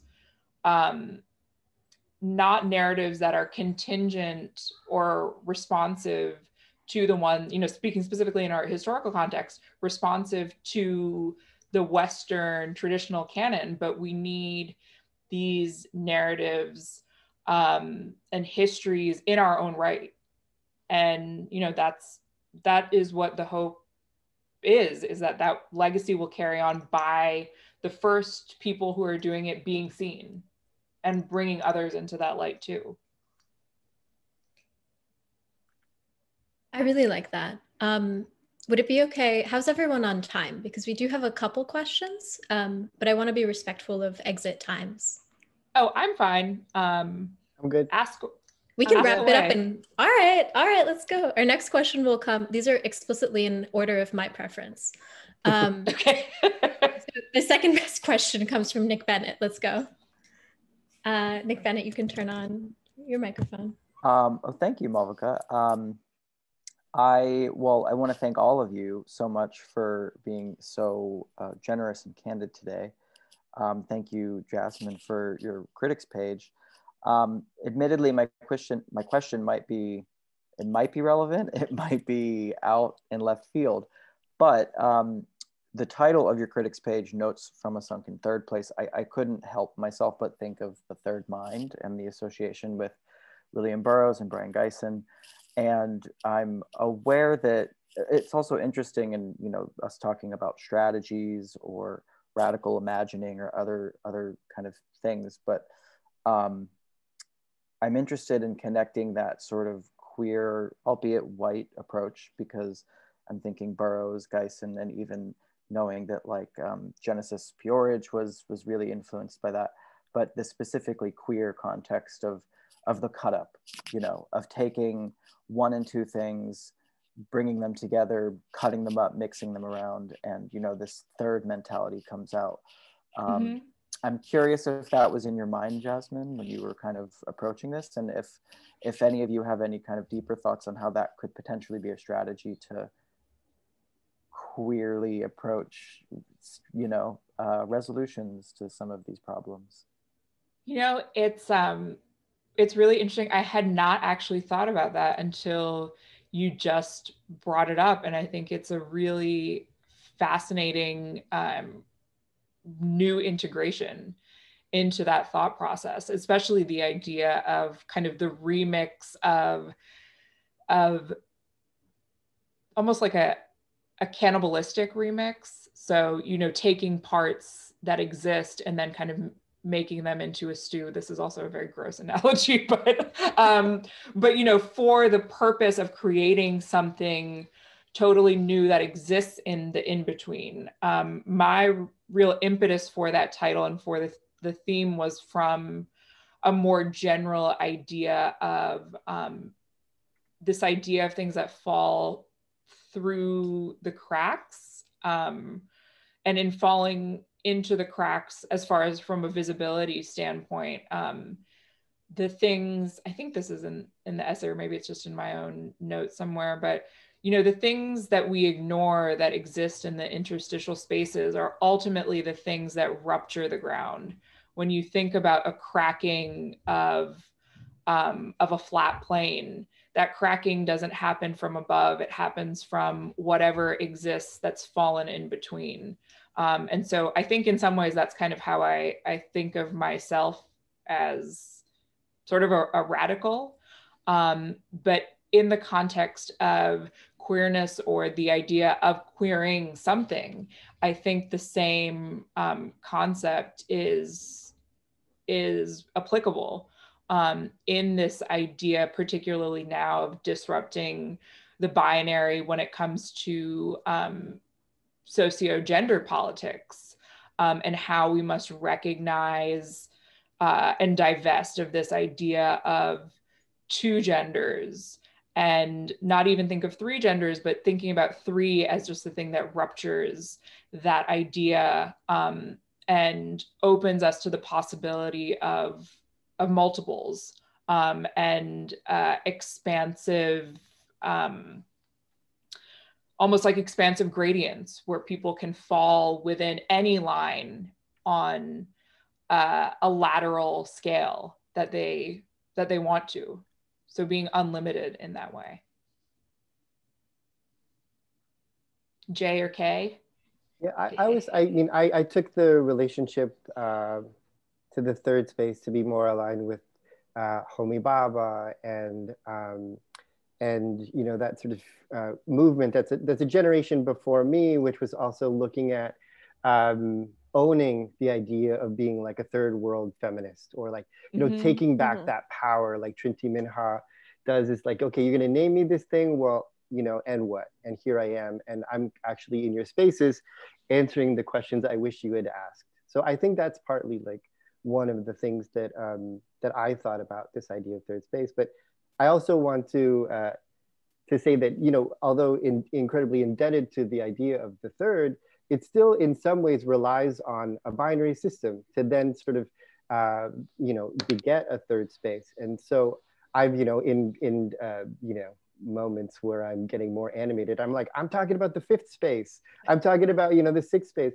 And one of the things that I also want to like bring up, and I don't want to super nerdify the whole thing, is that a lot of these are rhetorical devices, right? Like, so if you just have the idea of colonizer and colonized, or you have the master-slave dialectic, you need to break open this binary sort of power dynamic. And I think that's what they were doing. They were trying to say, within this structure of argumentation, we are always both and. We're never either or, right? And so that actually like can actually serve in arguments to diffuse something, or it can actually break an ideological framework. But the thing that I'm also interested in is that these are tools and devices that we use to navigate a binary system. But actually, maybe we're all queer. Maybe we're all diasporic.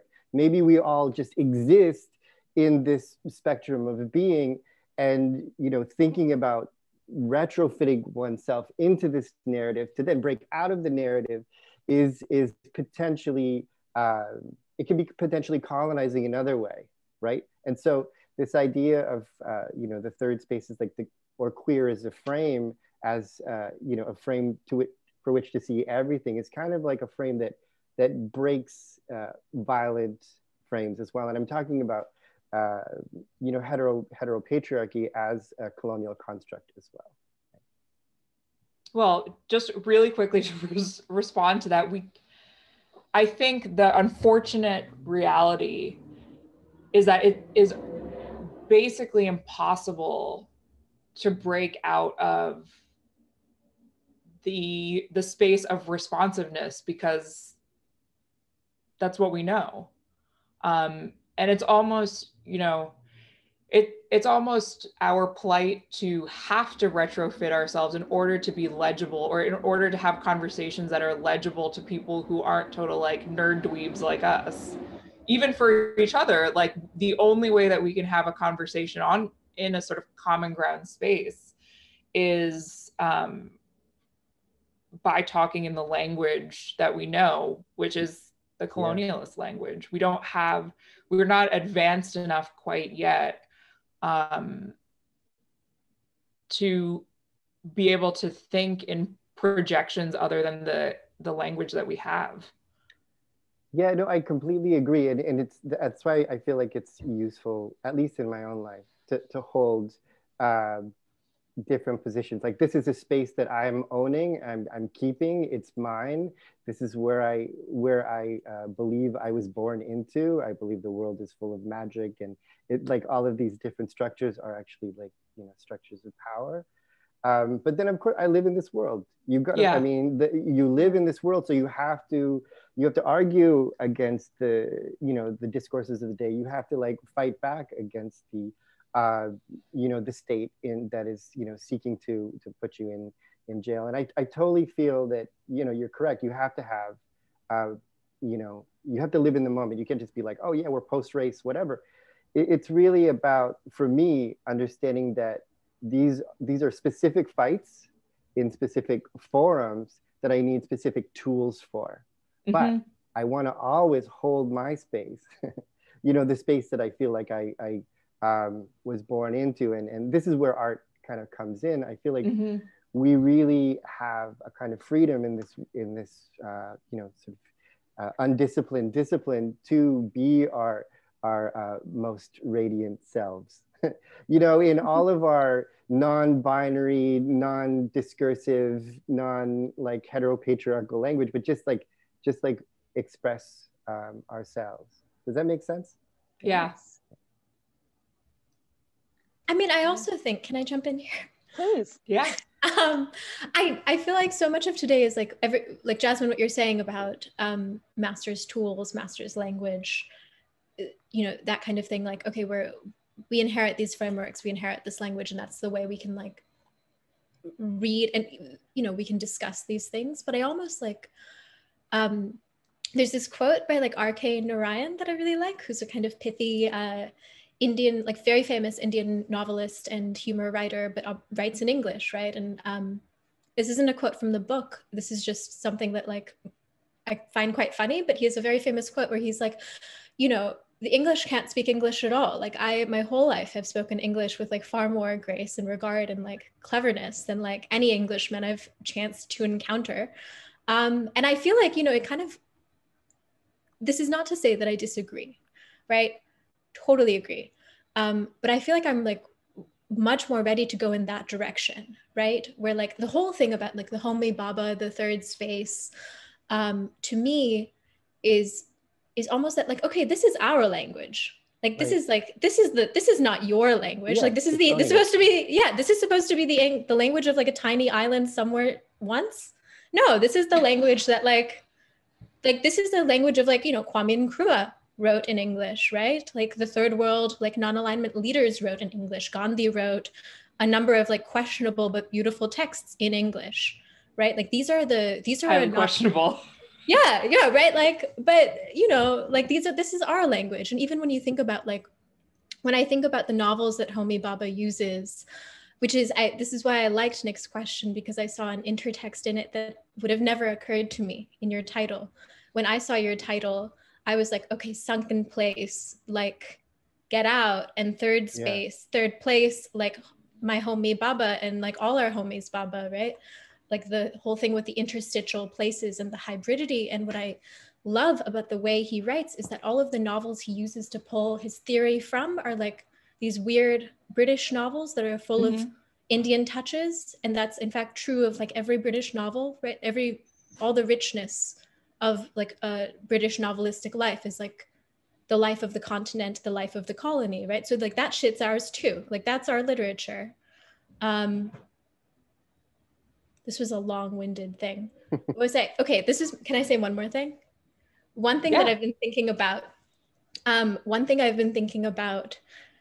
in terms of like the ways we have to reduce ourselves to even like fit ourselves into these conversations and like have to be in response to one another is like, what's been helping me kind of like not think like that, like how do I reduce myself into an identity politics that like I don't even think I should have to say, right? Like I don't think I need to say anything hyphenated in my bio. Anything about me from just my name, right? Like it goes. There's an inherent contradiction there that's embedded in the name. But to me, what I like doing is like taking 6 steps back and being like, okay, in the world, right? One way of like we keep framing ourselves like minoritarian politics, but in the world, we're the majority, right? In so many different frameworks. And then like our solidarities across our national or like, race and gender, like all our solidarities predate our arriving here in this country and being in a big tent of like POC solidarity. Like our ancestors were in solidarity, like our people were in indenture together, right? Like we have so much like cross-hatching, right? Like our people were in solidarity together, like fighting colonization. Our people were decolonizing at the same times and writing each other letters. Like we're all part of this lineage, right? Like I have like 10 uncles named Vadera uncle, like, like we're all part of this, like before we even reached here. And like, we should have that kind of sense of recognition. Like, okay, we were all in it already, right? Well, yes and no. I mean, we were to some extent, in some ways parallel, working in solidarity But I think we also have to acknowledge that we can't look at it purely through rose-colored glasses, because even within those communities, there was a ton of supremacy, albeit not white or colonial supremacy, but, you know, to reference back to caste system and Brahminical supremacy, if you're going to talk about it in the South Asian context, or Islamic supremacy at one point in history.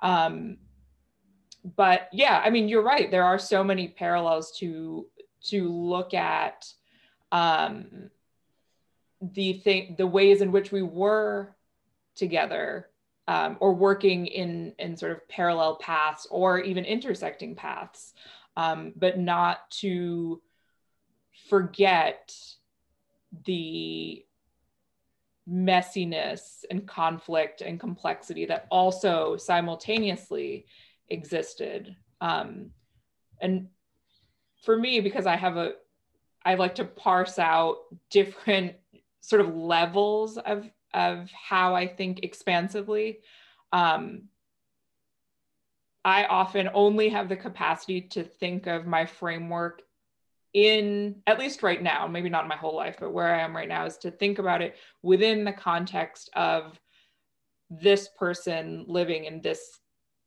person being me, living in this country at this time, and what this specific reality is divorced from the history of the people who came before me across the world, because I actually have no concept of what, aside from sort of like the inherited nostalgia imparted onto me from my family, which is obviously through their own lens, I have no ability to think about myself in those contexts, and with a sense of my own nostalgia or belonging even.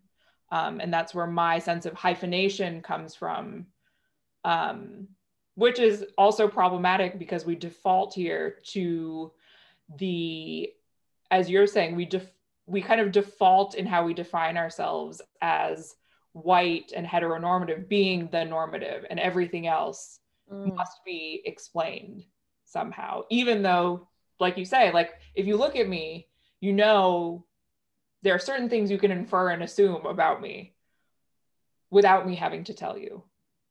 Same with my name potentially, but I think you're right also about not apologizing, or having to explain anything about who you are.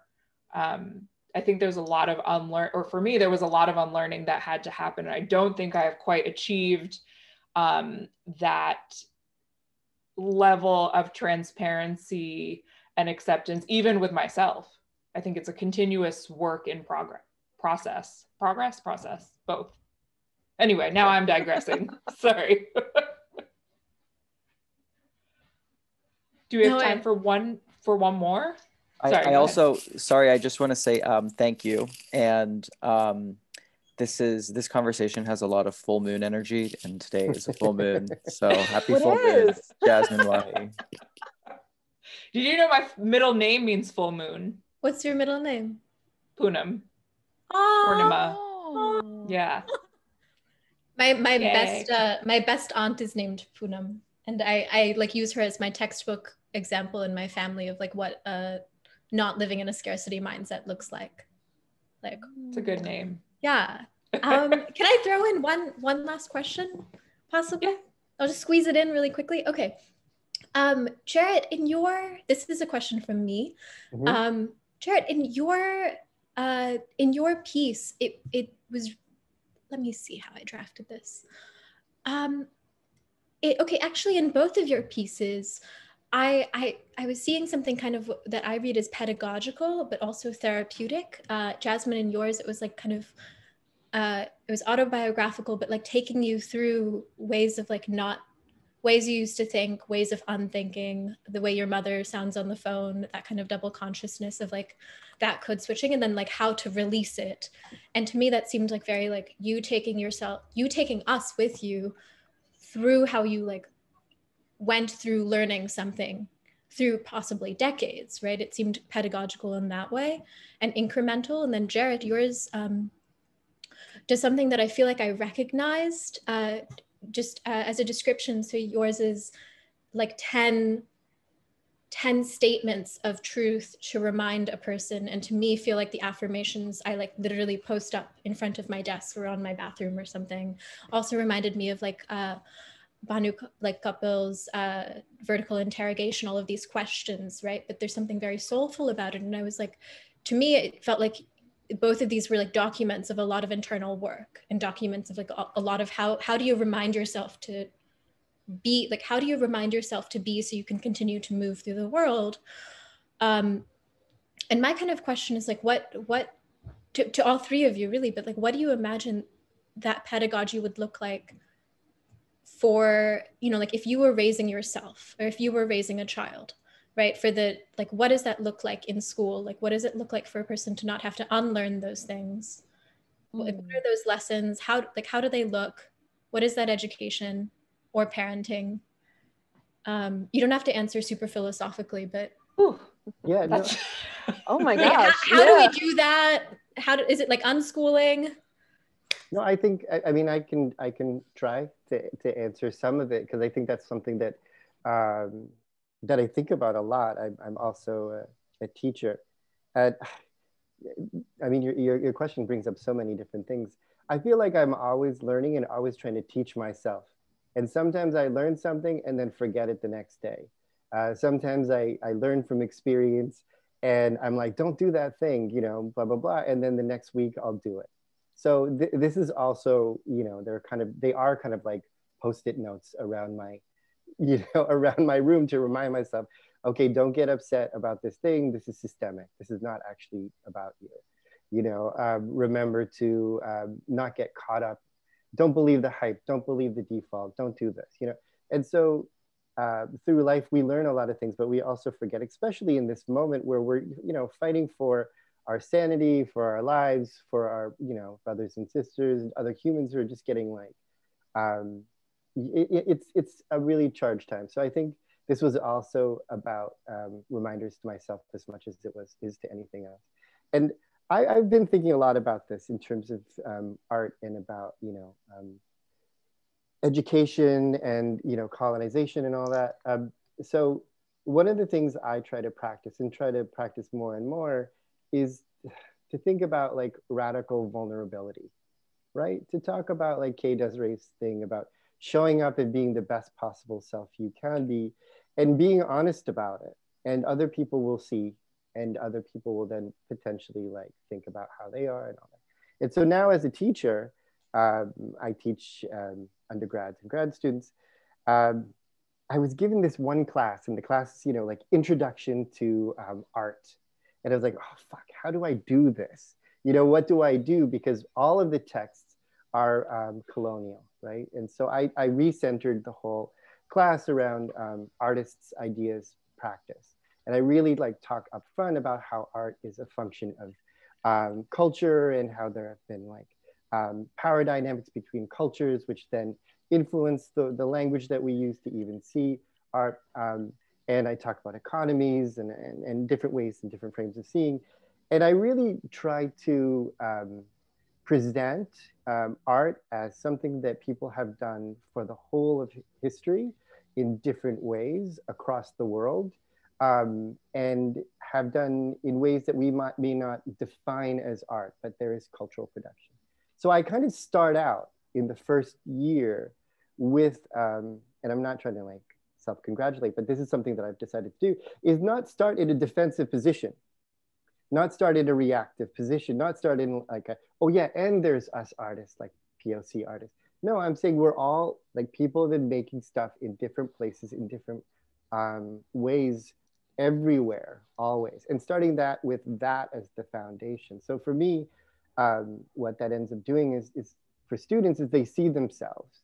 They see their uncles, their aunts, their grandparents. They see different traditions that they may know, but don't experience in a lot of pedagogical institutions like high school, college, you know, all the, you know, galleries that normally present like a very colonial idea of like what is culture.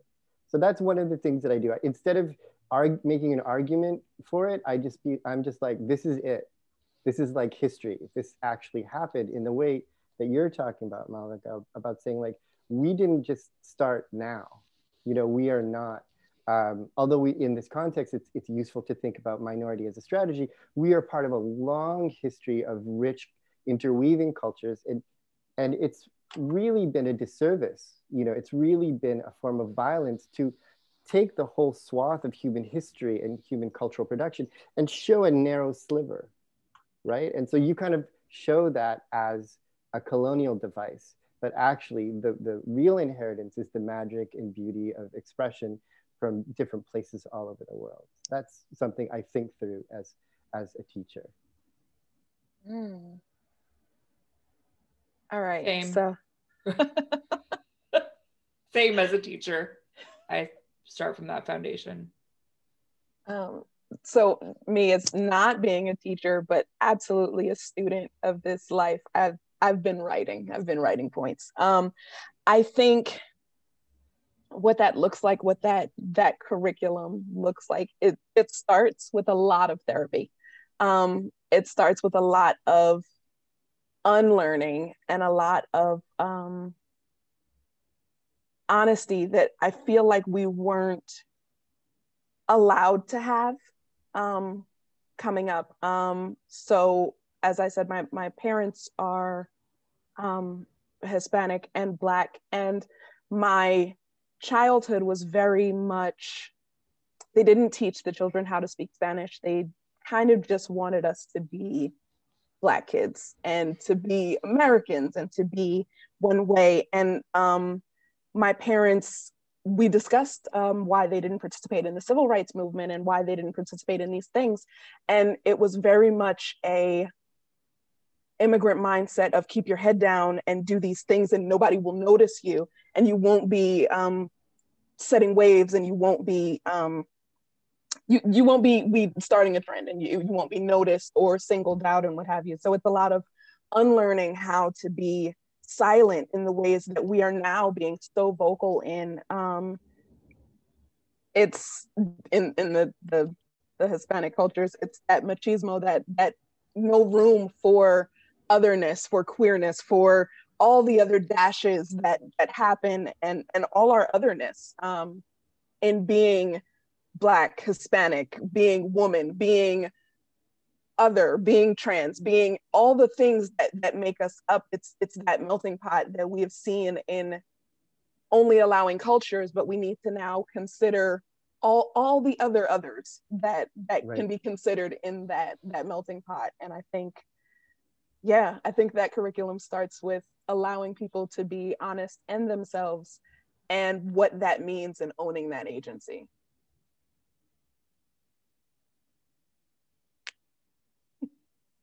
Jasmine, I know you said same, but I would love to hear a little more. Oh, sure. Yeah. So in my professorial life, I also, similarly to Jaret, I start out my classes, which are mostly on intersectional feminism and art, as well as conversations around racial politics and intersectionality in art. And I start with almost a survey. Well, I always start with a definition or definitions of intersectionality as the sort of baseline framework for the class, that everything that we will be talking about will be through the intersectional framework.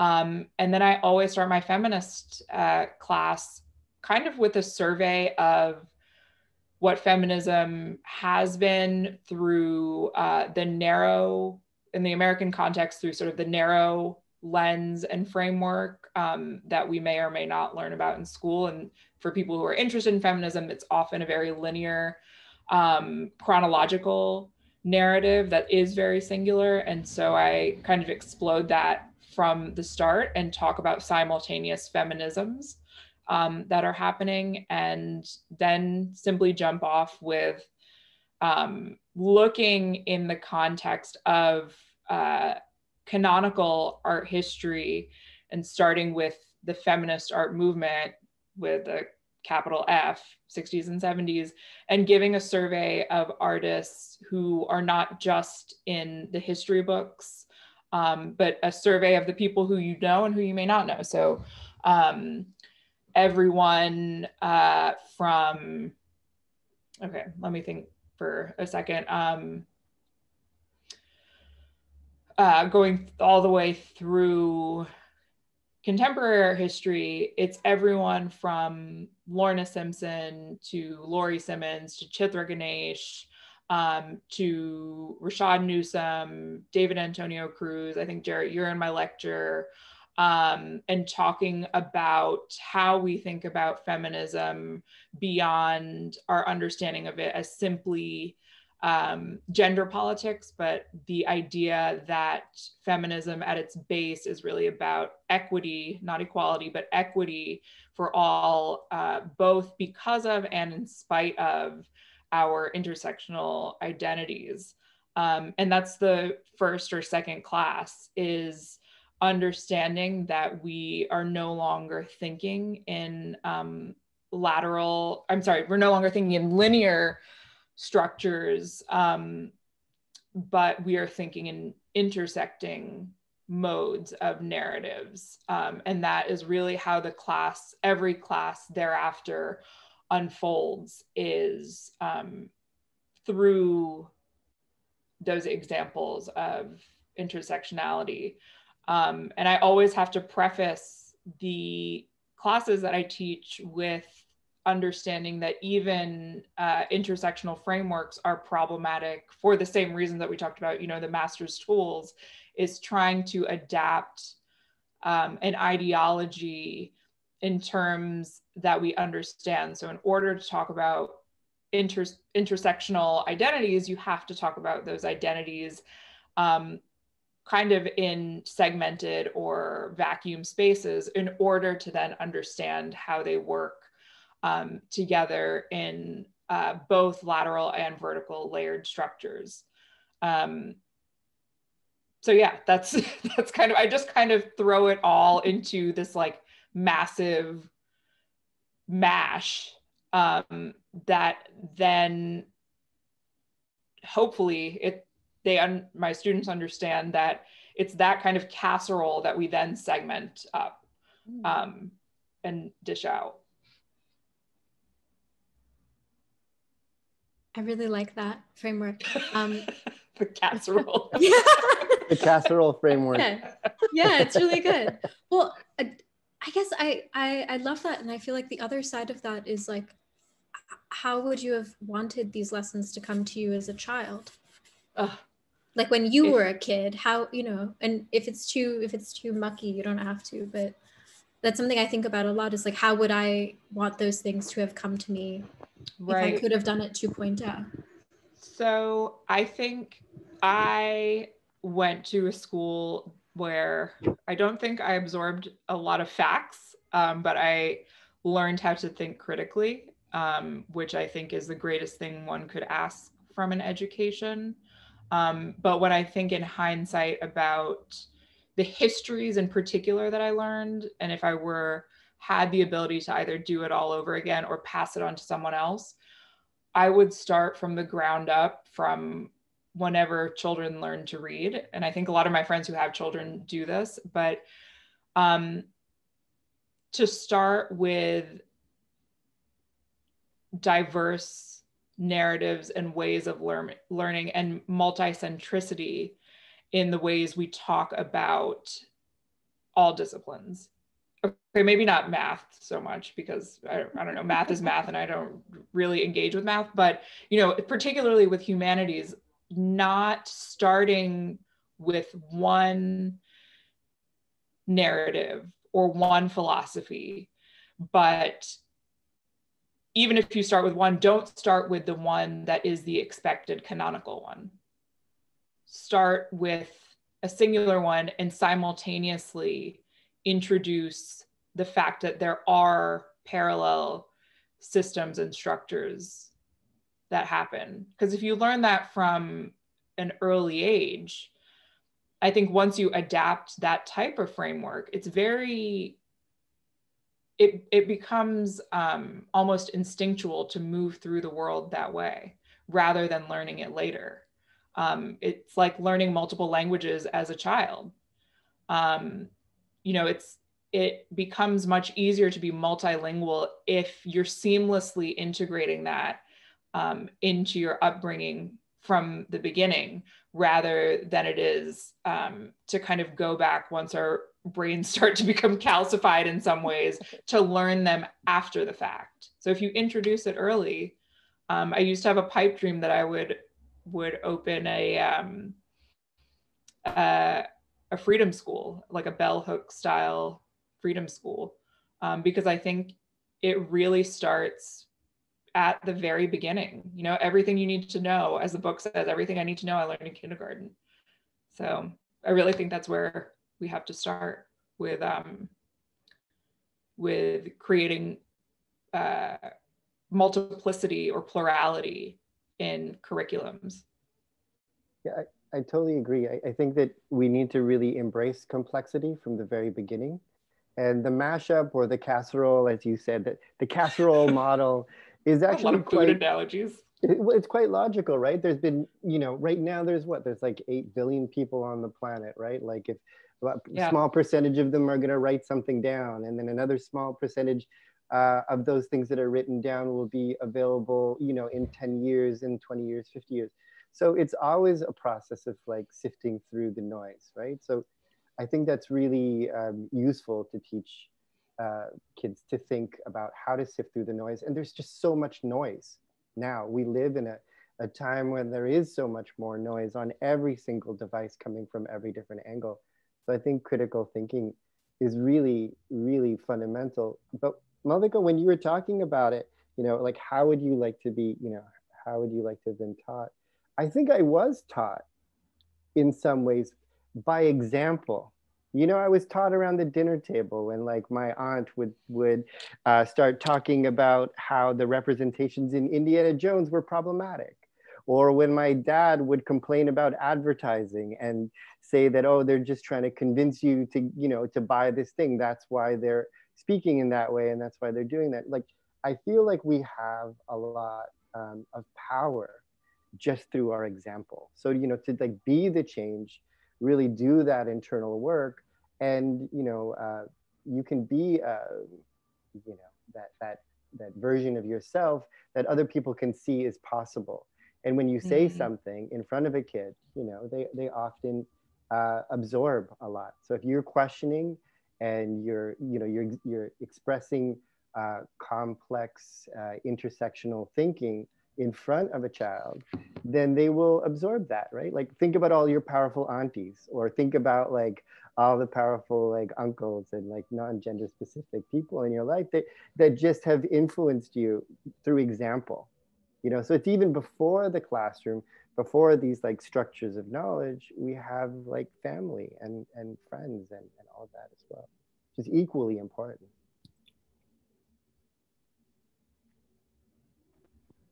I love that answer, and your wonderful parents. I want to give the opportunity to Desiree to respond as well. Oh, one second, hold on. Thank you. I choked on my water and muted myself and couldn't come back.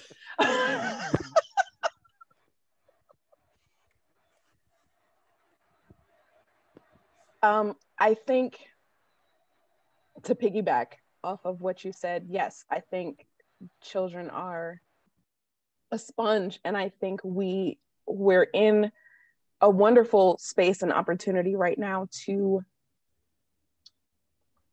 build and create a space for these little people to be the future and do all the things that we hoped for, and all the opportunities that, not that we missed, but that we're starting now in our adult lives, to give them that opportunity to not cookie cutter their frame of mind, their thinking, but kind of just let it be whatever it's going to be, and let it be wonderful and diverse and uninhibited in a way that I don't think we had coming up. I think I think it's exciting to see. I have a niece and nephew that are 10 and 5, and they ask the most wonderful and seemingly absurd questions that I have to come up with answers for.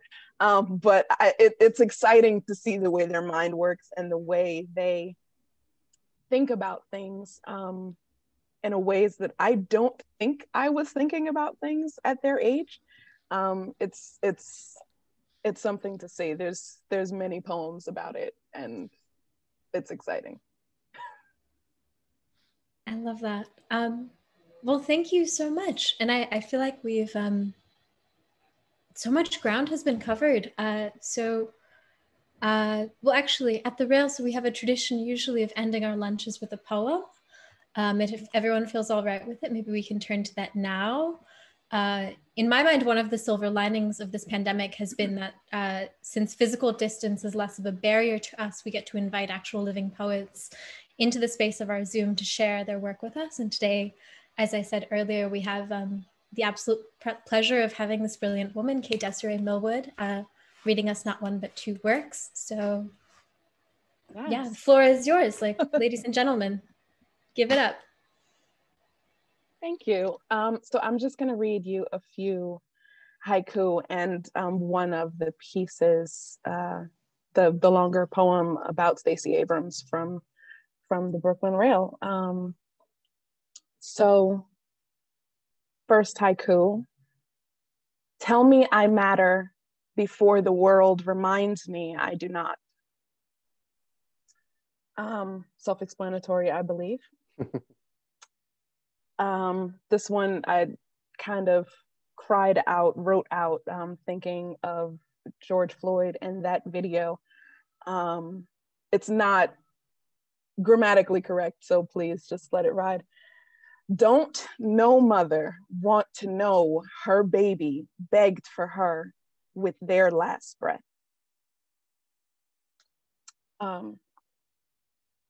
Okay, next haiku. America created cancel culture only to befall it. Again, self-explanatory. Black women weather and break from the weight of, I love how strong you are. And then my ode to Abrams, short. You better come correct, girl. Better have something to offer at the table, like the table, the meeting snacks, the business solutions, the data to support your claim. Better be able to save us from ourselves, correcting our errors from the shadows, told to take no credit. You better off behind the scenes, they say. Better be ready to clean the glass ceiling when you get stuck under it. When you get them what they wanted, you better be ready to do more, to know more. Better play your part till they recognize your position. Bet on her, they'll say, and they'll be right every time. Thank you. Thank you, thank you, thank you. Thank you so much, Desiree. And thank you, Jasmine, and thank you, Jaret. And of course, thank you to all who tuned in today in the audience and in the chat. We're celebrating the Rail's 20th anniversary this year. So please consider making a contribution to our anniversary fundraising campaign to keep the Rail and our special projects free, relevant, and independent. That includes our NSC Conversations series, the series we're in right now and about to hop out of, Common Ground, and our special project, We the Immigrants. And thanks to donations from our community and our board, we're just 75 grand away from our goal of raising $250 grand. Every amount matters, and check out the chat for more information or ask one of our team. And please join us again tomorrow when we'll be joined by artist and writer Enrique Martinez Celaya in conversation with the art critic Eleanor Hartney for a conversation. We'll conclude that with a poetry reading from David St. John, and that will be, as always, at 1 p.m. right here in the Zoom. Other than that, it's been just incredible having you all here. Thank you for your generosity of time, for letting me keep you, at your lunch desk forever. And yeah, I think you should be free to turn on your microphones and sort of say goodbye or shout out whatever you'd like on your exit. But thank you all so much. This has been wild. Bye. Thank you. Thank you. Thank you so much. Thank you, Jasmine. Thank you, so Jaret. much. Thank you, Kay Thank you, Desiree. Jaret. See your faces. Thank you. Bye. Thanks, Malvika. Thanks, Nick. Thanks, Malvika.